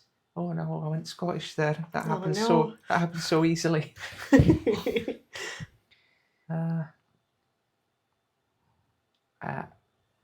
But she could not do it in the end. She wanted to compose for herself, not for him. And when she said that she would do so, he became angry. But it was too late, you see, for him. Because the young woman, the genius, the savant, so deserving of praise, had already taken steps to ensure that he would make no more demands. I would also just interject to say this is probably about the point that you two arrive, so carry on, sorry. Can I slowly approach and can I be very intently looking at her clothes for wood shavings? Okay. Yeah, so you'd like to carry on left field. So. And so the woman who knew that in her homelands grew a poisonous plant of terrible potency, took something that did not belong to her, a drill, and she approached a cask that she knew her beloved would be drinking from. She made the tiniest hole and delivered what she estimated to be a lethal dose. Sadly, the woman decided that instead of allowing suspicion to fall on the entire group, she would frame a child, an orphan. But, well, we all make mistakes, don't we, desert flower?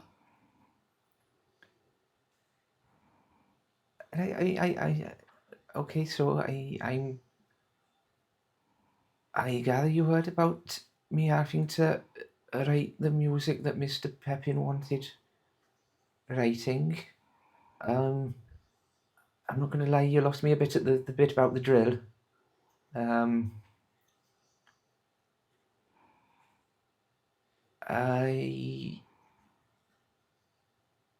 Sorry, who have you been talking to? Can I roll an insight check? Yeah, sure. Can I use my inspiration? Absolutely. So? Yeah. Can I look for the wood shavings? Yeah, so perception check on the wood shavings. 20. Not natural.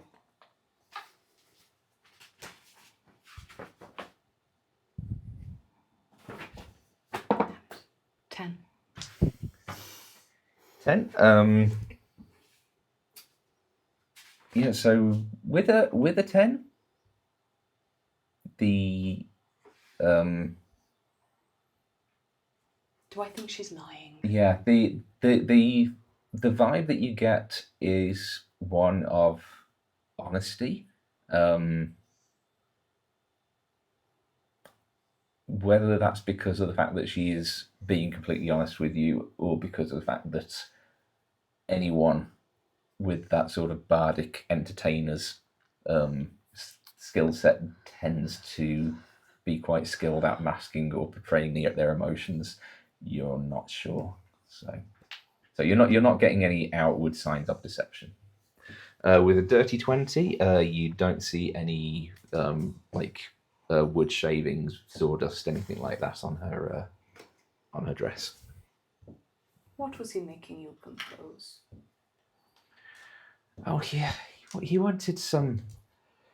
I'm very fond of more sort of softer, subtle pieces, which sort of add emotion to the scenes without really distracting from the actual play, which is what people are there to see. Penrod, he very much wanted his music as the emperor to be much more sort of grand and Heroic. bombastic, and it's just not really the way that I like it's just not me. It's not really how I like my music to be. But you know, he is the star of the show, and I have to accommodate him. Tell me about the agreement that you made. Well, I agreed to compose what he wanted. Is that all? Yeah. Yeah, that was it.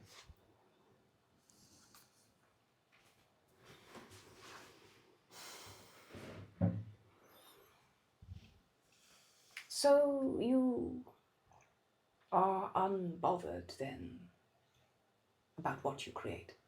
You're not a passionate individual.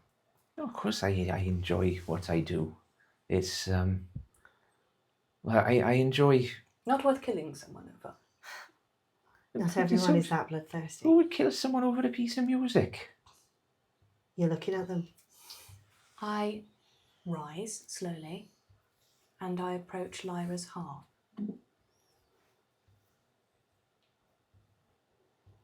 And I remove my iron dagger from my belt.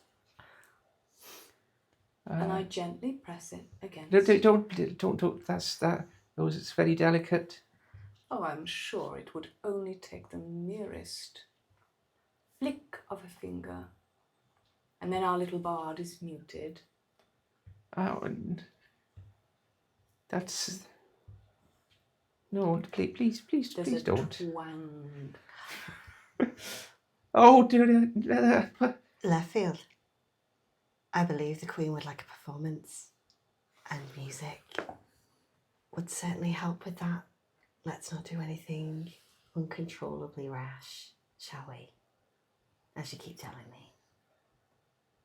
There are many strings to a harp, my captain. But do you know which one she might need? Why don't you let me work? I mean, I need all of them. That's sort of that's why they're there. Could be worse. My friend here could go straight to the source. Instead of losing the strings, you could lose your fingers.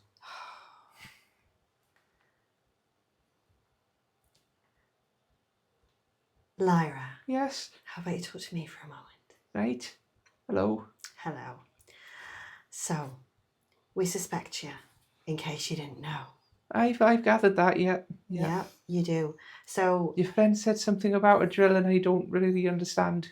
Do you know anybody that Penrod might have had cause to blackmail? No. What? No. Why? Do you know anybody that was... We know everyone here has something they're not happy with him. We know he was a bit of a git.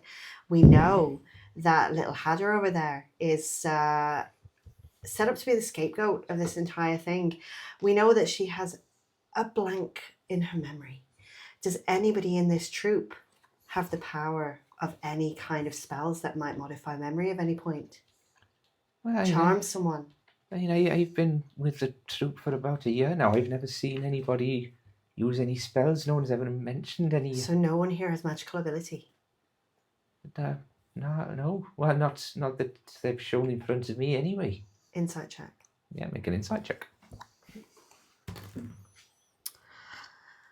17. 17 seems to be telling the truth. All right then. So none of the troop have magic that you know of? Not that I know of. I mean, I don't see why anyone would feel the need to hide if they did. Hide the fact that they did have it if they did. Has anyone, for example a satyr, been hanging about this place? Someone with the ability of Fae, which a lot of the time does involve memory wiping. Has the satyr been around? Not really. I mean, I saw him come through the camp earlier when he was on the way to when you were in Penrod's trailer. Is that the first time any of the Fae have ventured this well, far? I was going to say that's the first time I've seen the satyr. I saw a couple of like the little lot, the twig folk in amongst the tree line. The dryads? Yeah, I think that's what they're called, isn't it? The dryads themselves. What do I know about dryads? Make a nature check, I suppose. Oh, is this Uncle Imam coming through with another story? Come on, come on. Okay. Nature. That is a 19. 19, what you kind of generally know about dryads is from a, if you were to put it from like a alignment point of view, they tend to be neutral. They don't tend to have quite the same level of like whimsy and mischief as a lot of the other Fae creatures. Don't tend to venture far from wooded areas. They tend to like to stick amongst the trees where they can sort of blend in with their surroundings. Left field, Erebus. Mm-hmm. A moment, if you please. It isn't her. No. Then It there's might be the girl, but not in a way we think. Woodworkers in a fair realm were being watched by dryads. What do you know about the Fae other than they irritate the fuck out of you? would a Fae manipulate the situation in such a way? To punish a girl who maybe did something wrong and maybe damaged some tree folk that she was not aware of folk. Her or her master. Have they been cutting wood in a sacred grove? Have they been cutting wood that is maybe a dryad? Is this a way to punish unwary folk who have angered the Fae? It is good, Captain, I'll give you that. It's not a pleasant thought because I'm not exactly tree folk, but I know those folk. I There liked is that girl. only one possible line of inquiry that remains to us.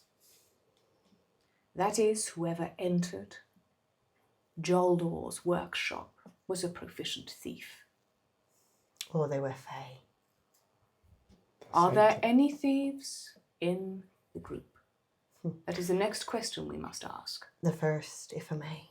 Lyra, you said that some of the stick folk came through the dryads. What time? When? Time being relative. They didn't come through. They've been sort of lingering around the tree line since we arrived. Fairly close. Well, like say in the tree line, so as close as they can get without venturing into the clearing. Has Hadar or Jalder been anywhere near them? I haven't noticed. I haven't really been keeping tabs on everyone since we got here. And did you notice them with new wood at all? Bringing new wood into the camp? No, they were instructed to bring whatever they needed with them from. So no one has been messing with the local Fae? Not as far as I know. It does not answer the question of the blackmail, Captain. It does not. Miss Lyra, I'm sorry about your string. But if you don't want me to cut the rest of them, tell me about the history of this group. I wish to know if any of the members were previously, shall we say, of the criminal underworld. Do we have any thieves amongst our midst? I don't think so. I mean, I came from the Obsidian Isles. I was from fairly modest upbringing. Didn't really have a need to steal. Maximo, I think he used to be an adventurer of sorts before he took an arrow to the knee. And young Ned, I don't think he's ever done anything apart from being an actor. Willard, I think if he tried to do anything criminal based, it'd probably give him a heart attack. He seems like a bit of a fancy lad sort. I mean, not wishing to cast aspersions on her, but the only one I don't really know much about her history is Hadar. I know she was a sort of I think street urchin is kind of the term that gets thrown around a lot. She's only been with us for a few months, and Joldor, I think, used to be a part of like a shipwright family before he became a set builder for the troop. So, Do you know what family? The Blackfires, I think. Does that ring a bell? Make a history check.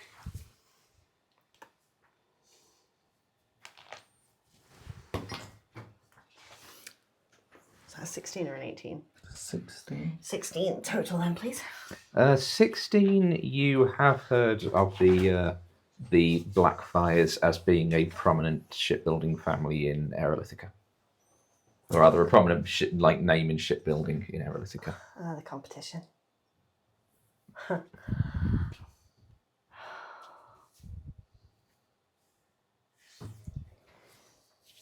We are so lost. No. We go to Willard's caravan. This is the only thread that remains to us. If we find nothing there, then it is time to invent a dramatic story. The satyr. I like where you was going with that. The satyr. The satyr was in love with all of the dryads, and then Penrod found out, and then yeah, I don't know. I am lost. The drill was delivered in Willard's space. Can I just walk over to Maximo and just give him so we're still investigating. I'd like you to keep everyone in this tent, and can I do him a good up and down and just see if he's got any wood shavings? Yeah, on him? make a perception check. 20, dirty 20. 30-20. Don't see any noticeable sawdust, wood chips, wood shavings, anything like that. All right, I turn back to you and I'm starting to think that the little lass doesn't remember drilling the wine herself. No, Captain, you are wrong. She could have delivered the poison in the goblet. There's no need for her to have drilled into the cask. You are Here right. is what we do. You are a worker with your hands. Yes, your marks that you are so proud of. Well, tell me, if someone who was unused to drilling did so with a manual drill, would it not leave a mark, an abrasion? It depends how long for. Through How a much? cask of wine. How thick was the wood on the cask of wine? Maybe It is- kind of half an inch or so. It is oak, is it not? One of the hardest woods. It is. Potentially, unless they were wearing gloves to do so. Thing is, if she wanted to throw people off the scent, she could have. That lass is not guilty. Her We look at memory their was right. hands. All of them. Gloves would hide it. If not, then yes, you're looking for some kind of new blister. Here. There's a callus there. Miss Lyra, Desert Flower. Your hands. Yeah, she just sort of reluctantly holds them out. Make a medicine check. Is Sparrow next to me? Yes. You going to assist? I will assist. Okay, so with advantage. I basically hold my hands next to her and I'm like, the calluses are all an old blister. I really like to roll above 10 tonight. That's Oh, it's transferring. This is great. It's transferring into that direction. Keep it over there. It's fine. You see kind of plenty of old calluses sort of around the fingertips of someone who plucks at a string instrument by profession. Don't see any other additional calluses beyond the musically. Maximo. Mm-hmm. Yeah, make a check on him. Does anybody have a slightly better medicine skill? What is yours? +1. Mine is a +2. I'll assist you. Okay. My medicine's a +3. Oh. Would you like some help inspecting those hands? Okay. Yep. Hands. Yeah, make a medicine check with advantage. With advantage. With my +3. Oh, the drama. I can't see what that is. So 11. I have a +1. 4. Did you do advantage for 14. assist? Yeah. You've been. Oh, okay. Yeah, it was an 8 and 11. So 14. 14. Maximo, his hands in general are quite heavily calloused, worn. They are the hands of an adventurer. There's scars, there's calluses, there's like cracks and scars, and it's possible there may be some calluses in amongst them which kind of match what you're looking for in comparison to Sparrow's hands, but whether they're actually from this drilling or whether they're just there from years of being being a hired sword, basically, can't really tell. I'll relay the information. It's hard to tell. Ned, come here, lad. Ned's over by the tree line. Right. I'm going to march over to him. Hello. Can I see your hands, lad? Okay. Can I be very cheeky and see you know if what to do. I'm very much have experienced doing the woodworking, and I've seen my sisters growing up doing the woodworking. And could I have advantage, DM, for having been very experienced with people who did the woodworking?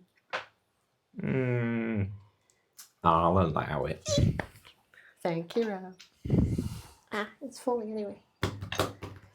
Okay.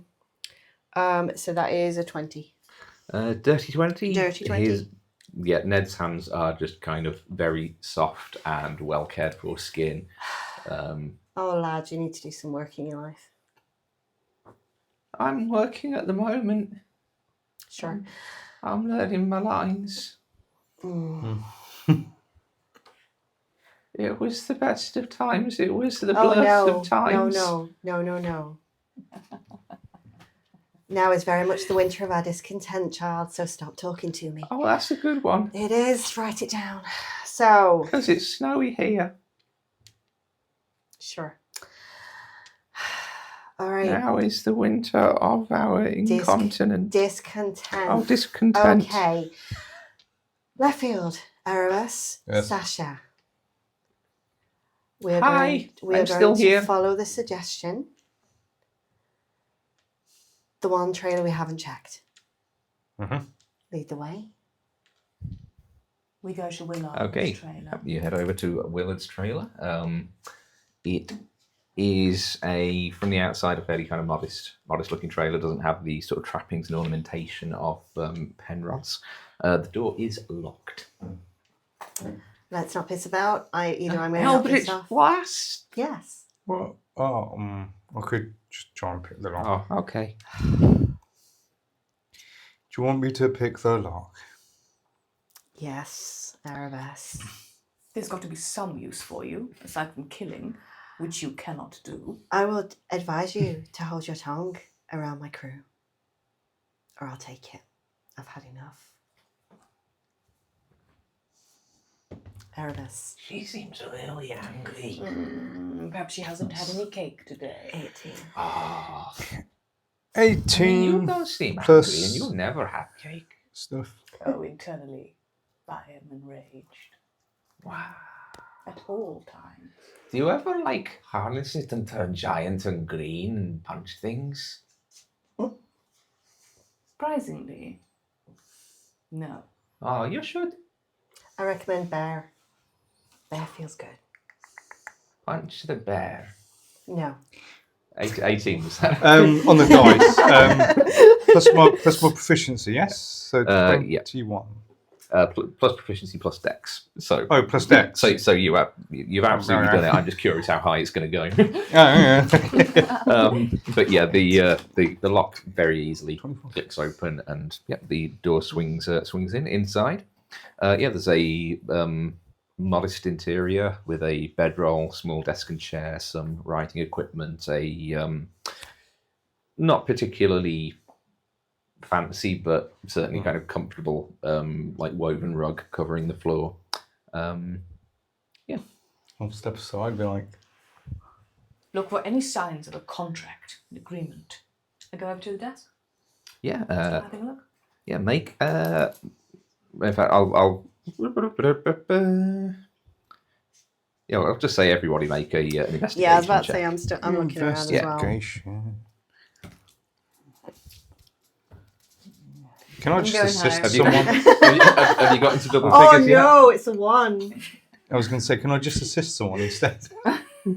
I mean, you can if you want, but I figured seeing as there's 3 of you in there, it might just be more fun if everyone gets to investigate. 11. Shall I just roll in? Yeah. Okay. Come on, natural 20. That's a 9. Oh my. I'm just going to blow this thing up. Come I'm on, just going Sasha. to. Sasha!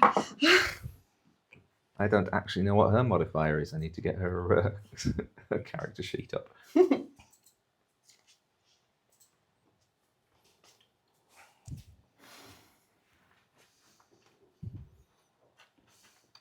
Sasha. Do.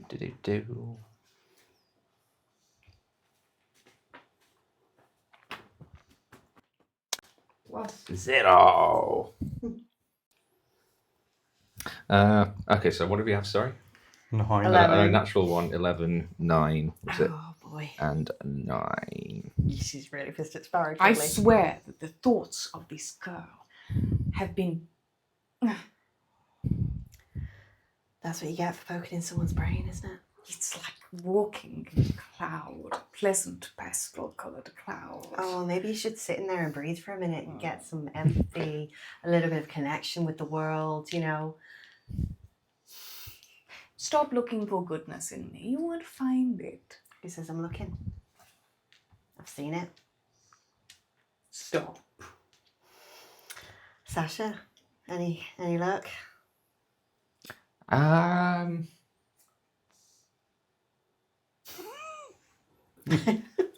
I think he did it. Why? Well, I can't see any notes in here which say I am not a murderer. So But does it give that vibe, do you think? yeah, not really. Oh, this is ridiculous. This is ridiculous. I don't suppose either of you are willing to make a deal with our friend to expedite this, because I am starting to want to burn the whole thing to the ground. We are simply looking for the drill thief. If we find the thief of the drill, we have found our murderer. There must be some signs in here. If we find the person who spelled the girl to forget, that's more likely our murderer. Someone has magic. Someone has the ability. Someone wanted to cover their tracks and throw that girl under the bus, unless she is lying to me. And I don't want her to be lying to me. Maybe it's the satyr Why would the satyr do this? to entertain the. Who was he blackmailing? Unless he was blackmailing the satyr, I don't think so. They were bound to the Fey realm for a reason, and the reason was to put on this show.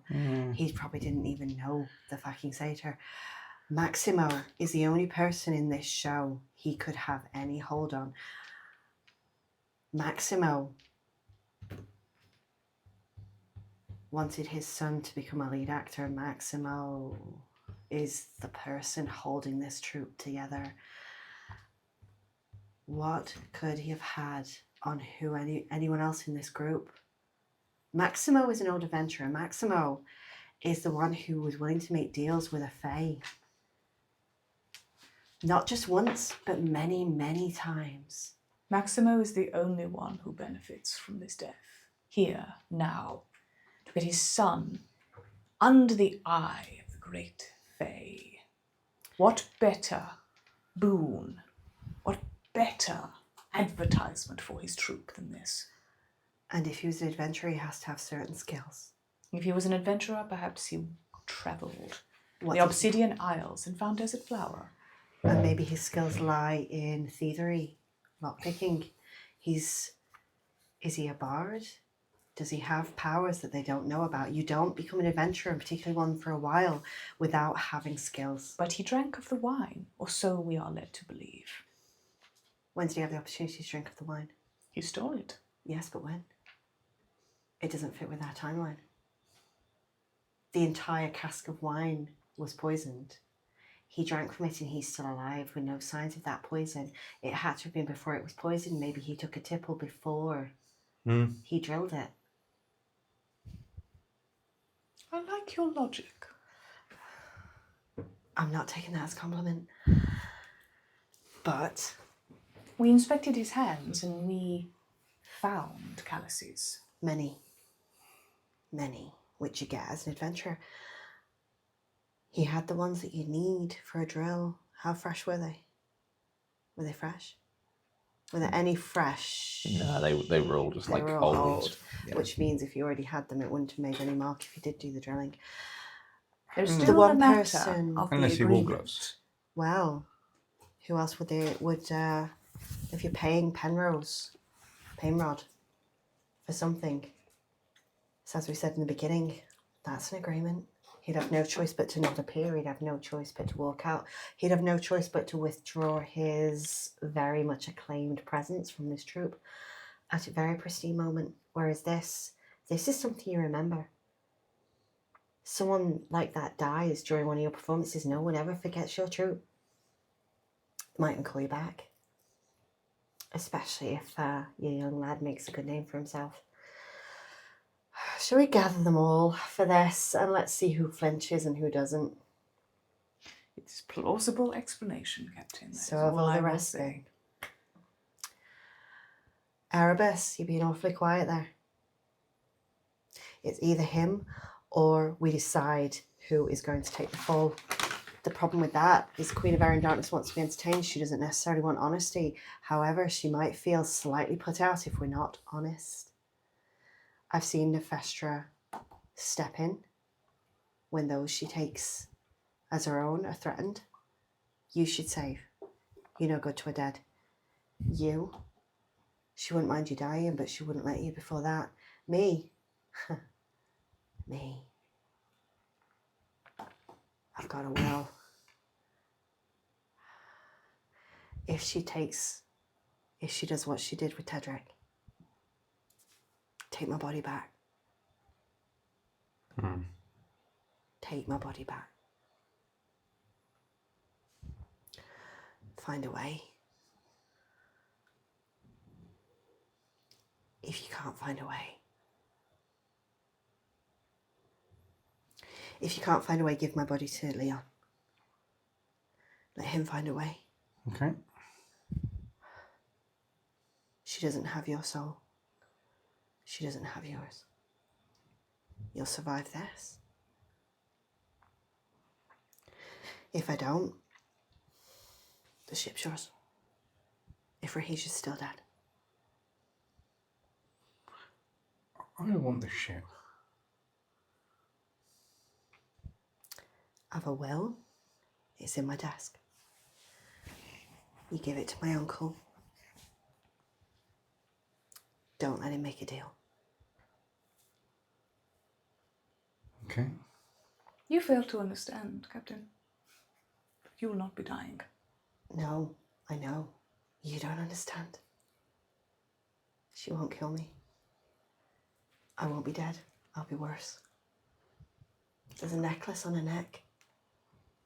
She keeps the souls of those she owns in there when she has their soul. This goes deeper than flesh. Yours is temporary. His is just for life. He dies, he's free. I die. Or someone tries to take me from Nefestra. Queen of Air and Darkness did it to a friend of mine. Took the body. Nefestra made sure she kept the soul. That necklace, that's where they are. My friend's in that necklace. Oh, I wonder what that was for. Sweetheart, Sasha, what's your agreement with Nefestra? Oh, she just said that I can have like all these really cool powers, and In exchange for? she said just be yourself. Has she got any vine work on her at all? Make a perception check. I am very distracted. I was a 7. Not that you can see. Did you make a deal for your service or is it a partnership? Did you give up your soul ass? I don't think so. Well, good. Don't. You I think he's fail still to in there. understand, Captain, that where your soul goes will be irrelevant because I cannot allow you to die. If you die, you see, I cannot escape. I will not be dead. My body will be alive. I just will not be in it. He'll be in limbo. I'll be in her Top of necklace. purgatory. I will be nowhere except at her whim. I will be in that necklace. This is all assuming that we put someone on that stage who is not guilty, and we know they're not guilty, and we're trying to play the Queen of Air and Darkness into believing that she may be entertained, she may not be happy. Nefestra won't let you two die. Me? Well, my fate will be interesting. All I'm saying is if it does come to that, you get my body back. If you can. Find a way. The will is there. I need to get the fuck out of here, even if we do put someone completely innocent up on that stage.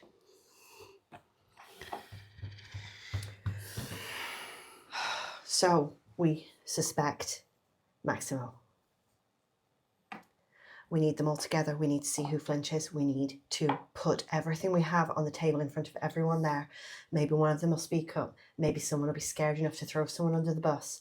Every single one of these people needs to be in that tent in front of that cask, telling us where they were this morning before the performance started.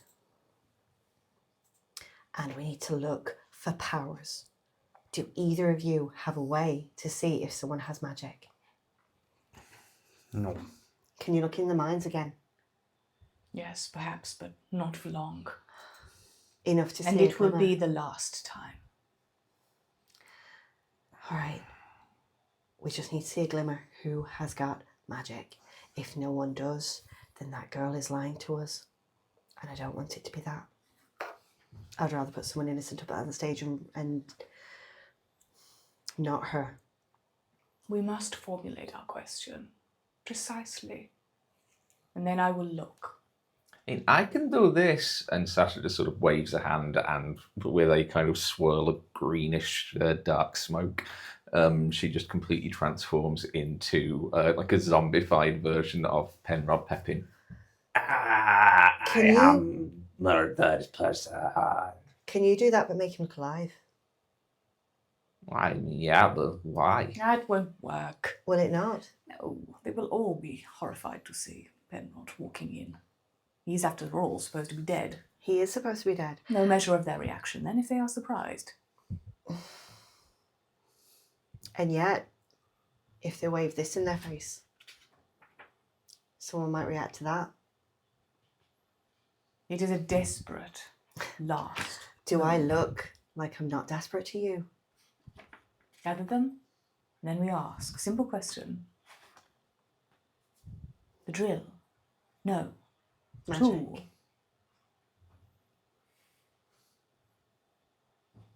Who has the means to wipe the memory and use someone? I have the means to use someone.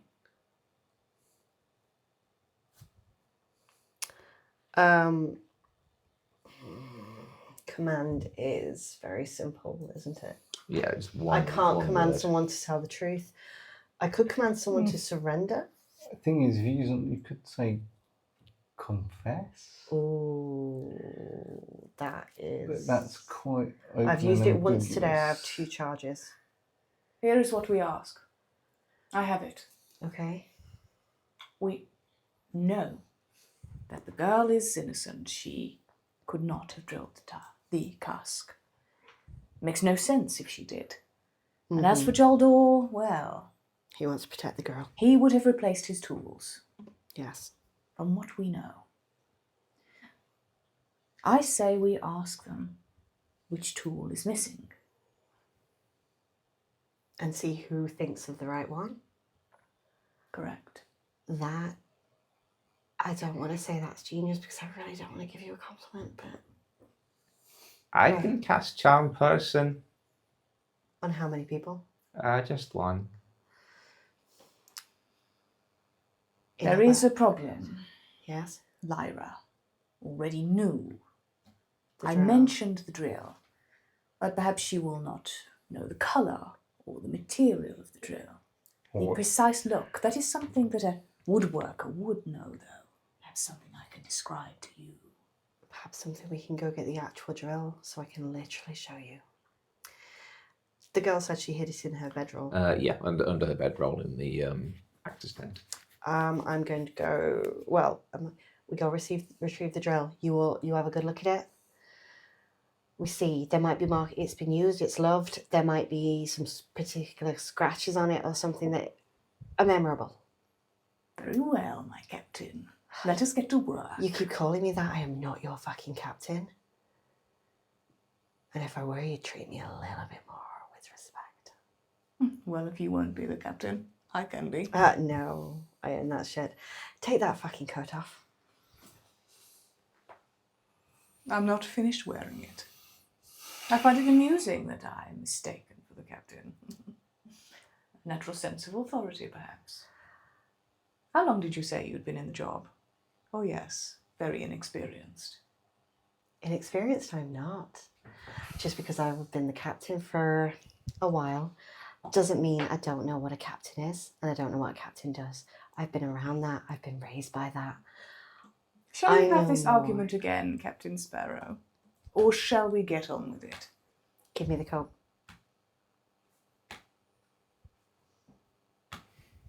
What will you do to make me? Let me guess, violence. Actually, no. I thought I'd say please. I take off the coat. Okay. Fold it sleekly, dust it down, and pass it to Sparrow. I put it on. We are not here to bicker amongst ourselves. There'll be time for conversation. Let's get the fuck out of this place. You turn around and Sasha's just like wearing an identical coat now. It's like, I am the captain now. You can be very pleasant when you are polite. Sasha, it's the hat that makes the captain, not the coat. She's now wearing a hat. Yeah, it looks fucking ridiculous. I am the captain now. It looks fucking ridiculous. You need to fight a siren for that shit. And then I walk Again? to. I Have you love that fought a girl. sign before? I mean, not many. I am walking towards the fucking. Okay. So yeah, bedroll. Is Hada around anywhere? Hada is in the. Yes, actually, because you sent her to the act. No, did you I send her sent to the her to the actor's run- tent? I The said runner's stay tent. in You the sent her to the runners. runner's tent, yeah. I'm going to poke my head in as we pass and say, Hada, which bedroll?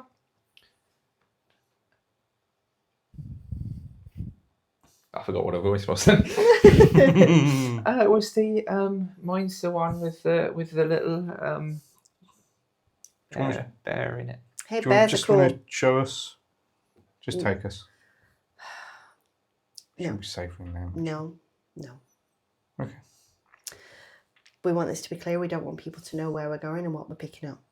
She stays in the tent with them. We're bringing them all in here.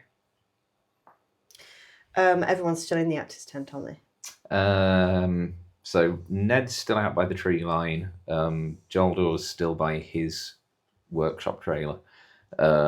Willard, Maximo, and Lyra are in the actor's trailer at the moment. The actor's tent at the moment, sorry. All right. Erebus, would you like to gather together our friends in the runner's tent? Make sure Jolda gets there first. I want Hada to have some kind of security. Yeah. Let's have a look for this then. I lead you to her bedroll. Yeah, you lift up the bedroll, and underneath, lying there, is just a simple, very very meticulously well maintained, but simple wooden hand drill, or a wooden handled hand drill. Sorry. I'm very careful not to touch the drill part because I don't know what this poison is like. So I'm going to hand it to you. I'm going to scrutinise the drill, making note of the colour of the metal, type of wood, any feature that might be distinguishing. Okay, yeah. I mean, from the feel of it, it's particularly lightweight, but very solid. So it's probably made of arrow wood. In terms of the like the drill bit, it's very like there's no magical element to it at all. It is just simple steel, but it is very meticulously well forged steel. Most likely Iron Bastion origin, potentially Embasard. Although if it was Embasard, it would more than likely have some kind of extra fancy embellishment, because that's where the absolute kind of creme de la creme of metalwork, metal forging is done. But at the very least, it's definitely like Iron Bastion quality. Very well. Enough? I think so. So how do you want to do this? Go in, ask the question, and I will look. Do you remember what to ask? What tool is missing? I'll work with you while I have to. We'll see where we go from here. You're not getting rid of me, you know. I have to live with a lot of things. I wish to be free. Oh, you and me both. All I've ever wanted. That means I must save your life 3 times. Why bother? And I leave. All right. Okay. So we have a Agatha Christie moment. All of The murderer is someone in this room. suspects are gathered up in the tent. How do you proceed? I nod to Erebus and I step in the middle of the tent. All right. The murderer is someone in this room right now. I'm going to keep an Is eye it on... me? No, sweetheart, no. I have one question. I'm going to be keeping an eye on everyone, see if they flinch, if there's Yeah. any subtle things to suggest. Okay. Wait.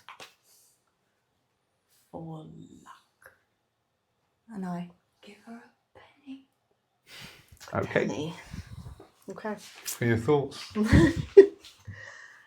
Okay. Does that have a... Is that... No? Okay. It's just... Okay.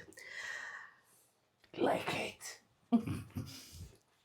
Now I want to, but no, not the time or the place, Sasha. Could be poison. Can everyone just fucking listen up for a moment?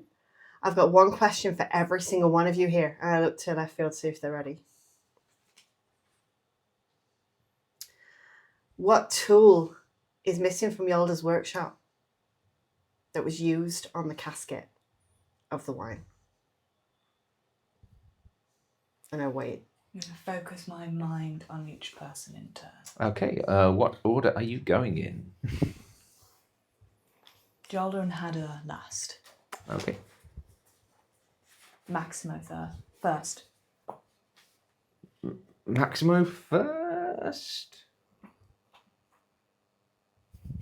And we're looking for the surface thoughts of the Yeah. creature which come up in that moment. Surely that's a surface thought. Yeah. That's right. Just to make it fair, the ones who actually don't know, I'm just composing just a very short random roll table of tools that they might think of. One of them just happens to think of it. Can we just hear it? Can they just hear like Sasha go do do do do do do do do? I'm specifically looking for Different. this meticulously forged aero wood handle Okay. drill. So starting with Maximo, in his head he's just picturing a hammer. Right. God damn it! Of course. Next. We are so bad at this. They're all standing there, blood dripping. Like, yeah, the murderer's literally probably there going, Ned. "Just me." Ned. Ned is thinking of a chisel. It's gonna be bloody Lyra, isn't it? Lyra. Lyra is thinking of a drill. Oh, because we Is it fucking like- said it. Is it like the aero wood drill though? It's just a sort of plain. It's the image that's kind of forming in her head is kind of the sort of rough shape of a drill of someone who's not particularly familiar with woodworkers' tools, and is kind of like picturing this is sort of what a drill looks like. It was Rattlesword. It was Rattlesword. Willard. Willard is also picturing a drill, a bit more kind of fully formed, but not as fancy as the one from the trailer. Is that everyone? Apart The ones that Apart we from Hadder and eliminated? Joldo, yeah. But they know exactly what was missing. We are so fucking... Yeah, we suck. fucked, man. We suck. So bad. There is probably so many bloody... Grr. Okay. Okay, well, I'm going to look at Joldo and Lyra into their minds. That surface thought of what is missing anyway. Yeah, well, do you mean Hadder? Deeper. Oh, yeah, Hadder. sorry. Yeah, no, sorry. sorry. Yeah, That's right, because you said Lyra again. I wasn't sure if you were going back to something sorry. else. No, it's fine, It's all right, long list of suspects. So, Hadder and Joldo both do picture the exact drill. Right. Okay. Obviously, Well, I having am that going to familiarity with it. in this moment, I'll just sort of stagger over to Erebus, Sparrow. make an insight check for keeping an eye on everyone. while and probing I questions. grip you by the shoulder suddenly. Oh, I should have used my inspiration. Too late now, isn't it? Yeah. Balls. 13. 13.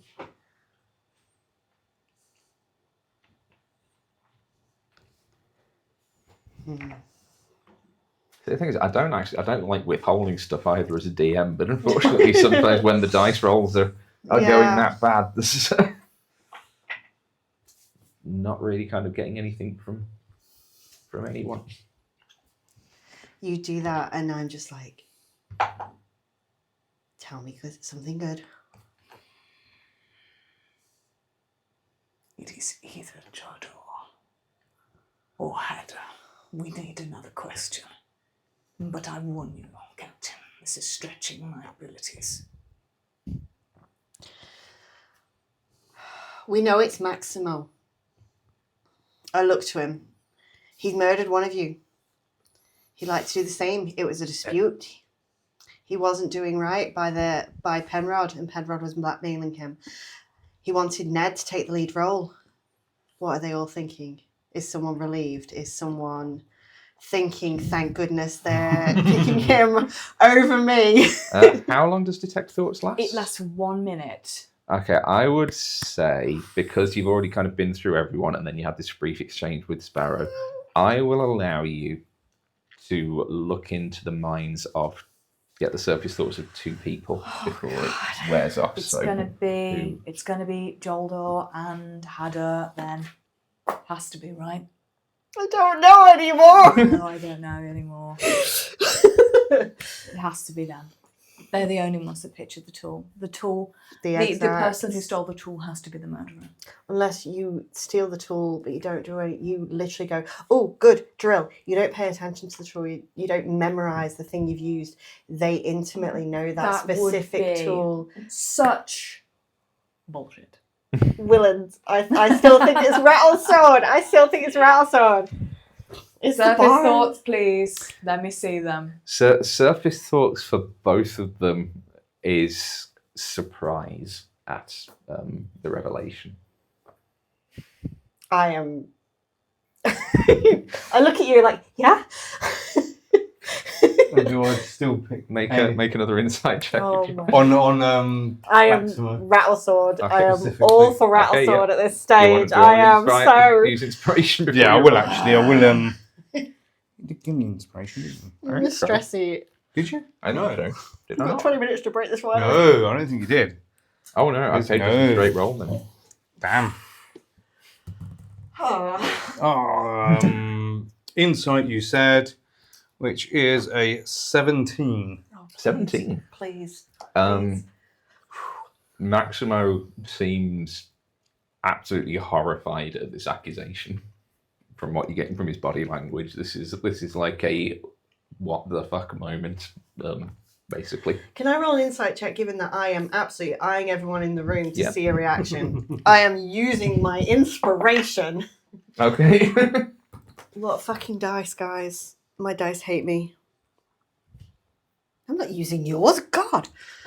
Okay. Come on, Frodo. Do you want to use my giant one? No, it's fucked me over before, Rob. Come on, Frodo. Come on. In high numbers. It's been getting held by a fake cat. Hi. Frodo! Natural 20. Thank you, Frodo.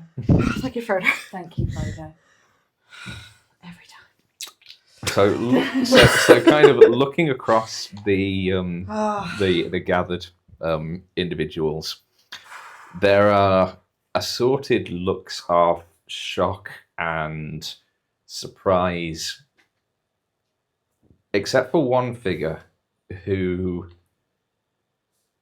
is absolutely pulling the gasp, I am astonished face, but there is just a little telltale sign of a slight dropping of the shoulders and a release of pent-up breath to imply a sense of relief.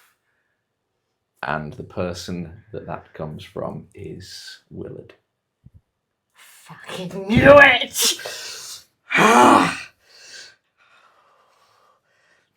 Sword whip! Bring that motherfucker to me! Make an attack roll.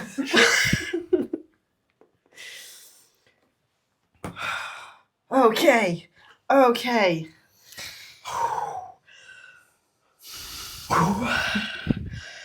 He's a 19, that motherfucker. It's on his face in front of my feet. Make a damage roll damage. He's already taken 5 points of damage earlier.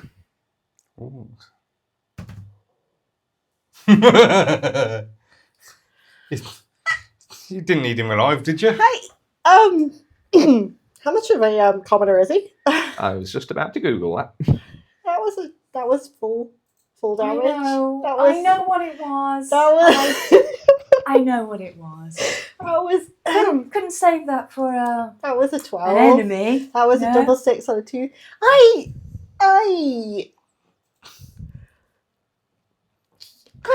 He was a good night. If it's fair. It's fine. Oh, it's warm in here. Sorry, my internet is... Hey, we don't need him alive. We just need to put on a good show. That is Weekend true. at Bernie's was a suggestion. Weekend at Bernie's this. This was a suggestion. Mm-hmm. This was absolutely Jesus, a come on. suggestion. I am too warm.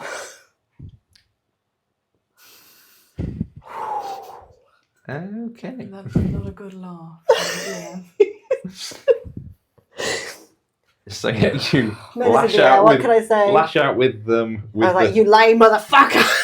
Like, pull him down into my feet. Yeah, you lash out with the thorn whip. It wraps round. You tug him down, and the lifeless form of Willard Rattlesword just crumples Is he to the outright ground in front of you. dead, or could I You cure can. wounds? I will.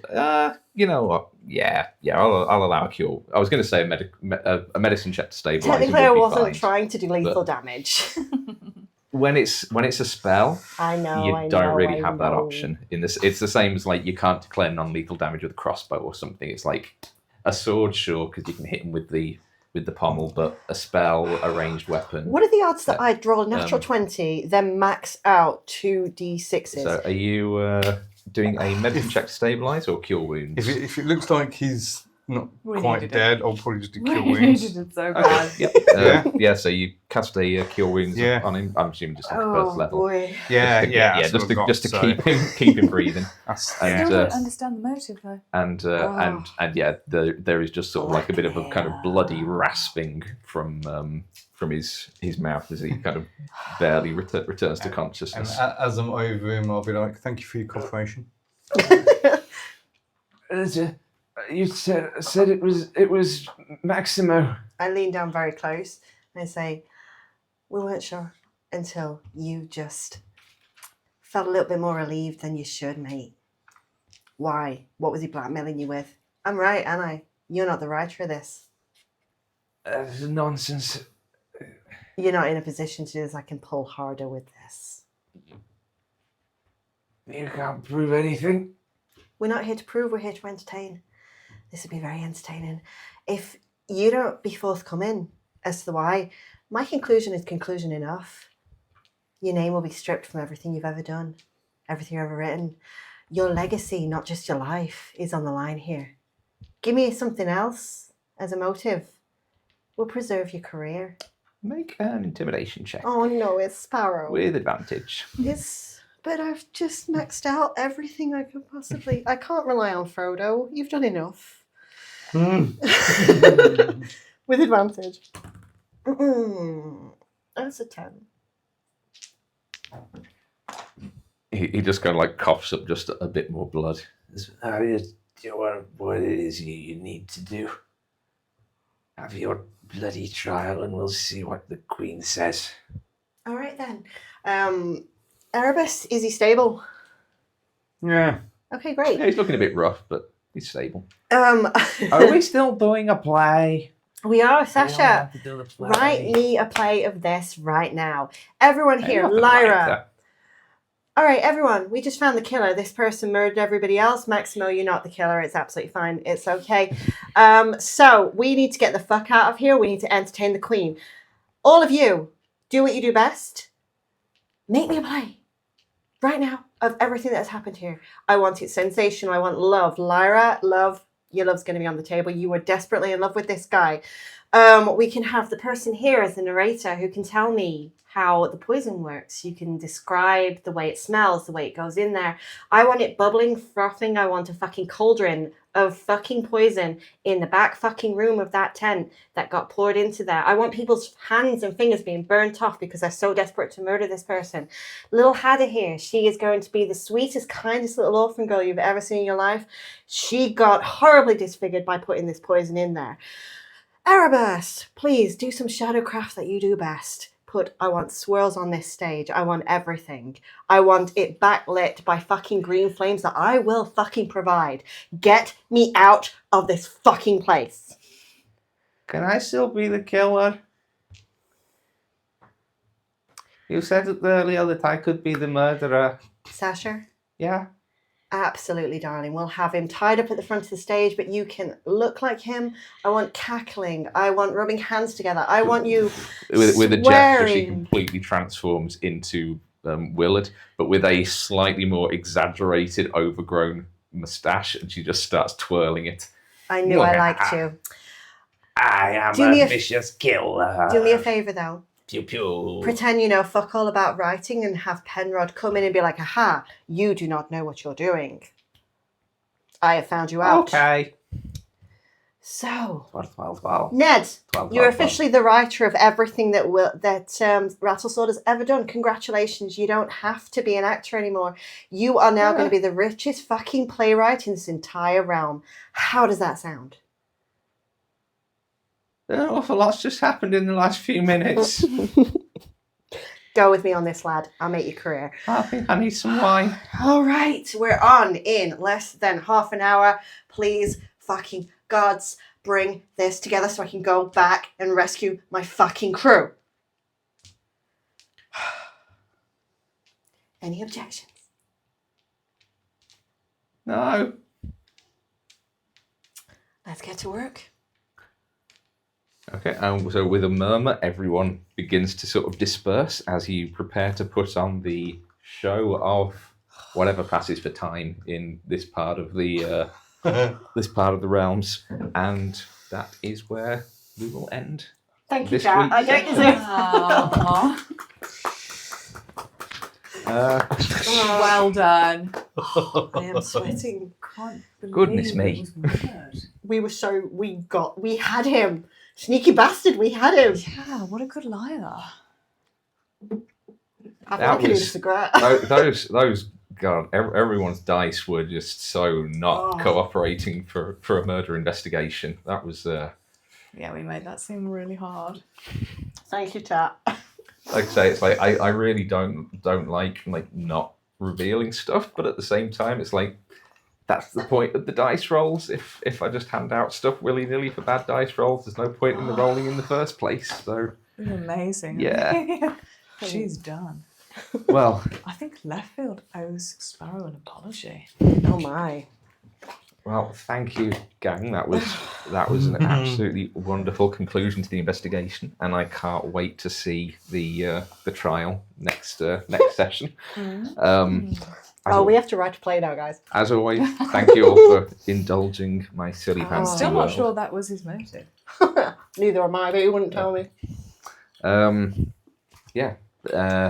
Thank you, Thank Rob. you all for Thank playing. you very much, Thank you. dear. Everyone at home who has either watched live or live on Twitch or catching up on the VOD, thank you very much. We appreciate all of your support. Don't forget that throughout the entire month of September, we have got a 10% discount at our Spring Tea merch store if you use the code THRIFTY. So go treat yourself to something.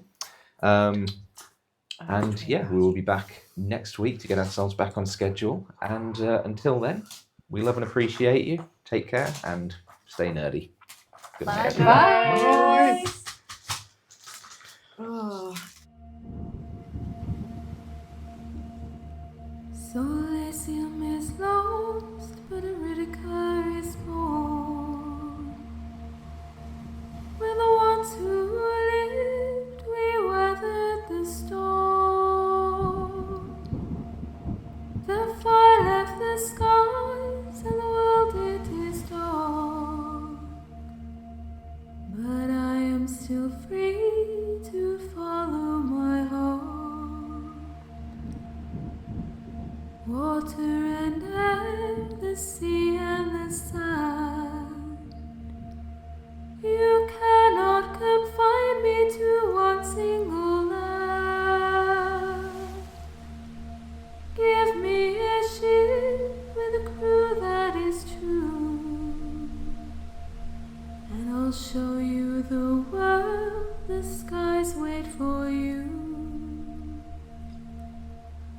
Over waves I will wander, through storms I will fly. Light weaver to guide me as the world passes by. We follow the moons, the wind in our sails. Adventure will call.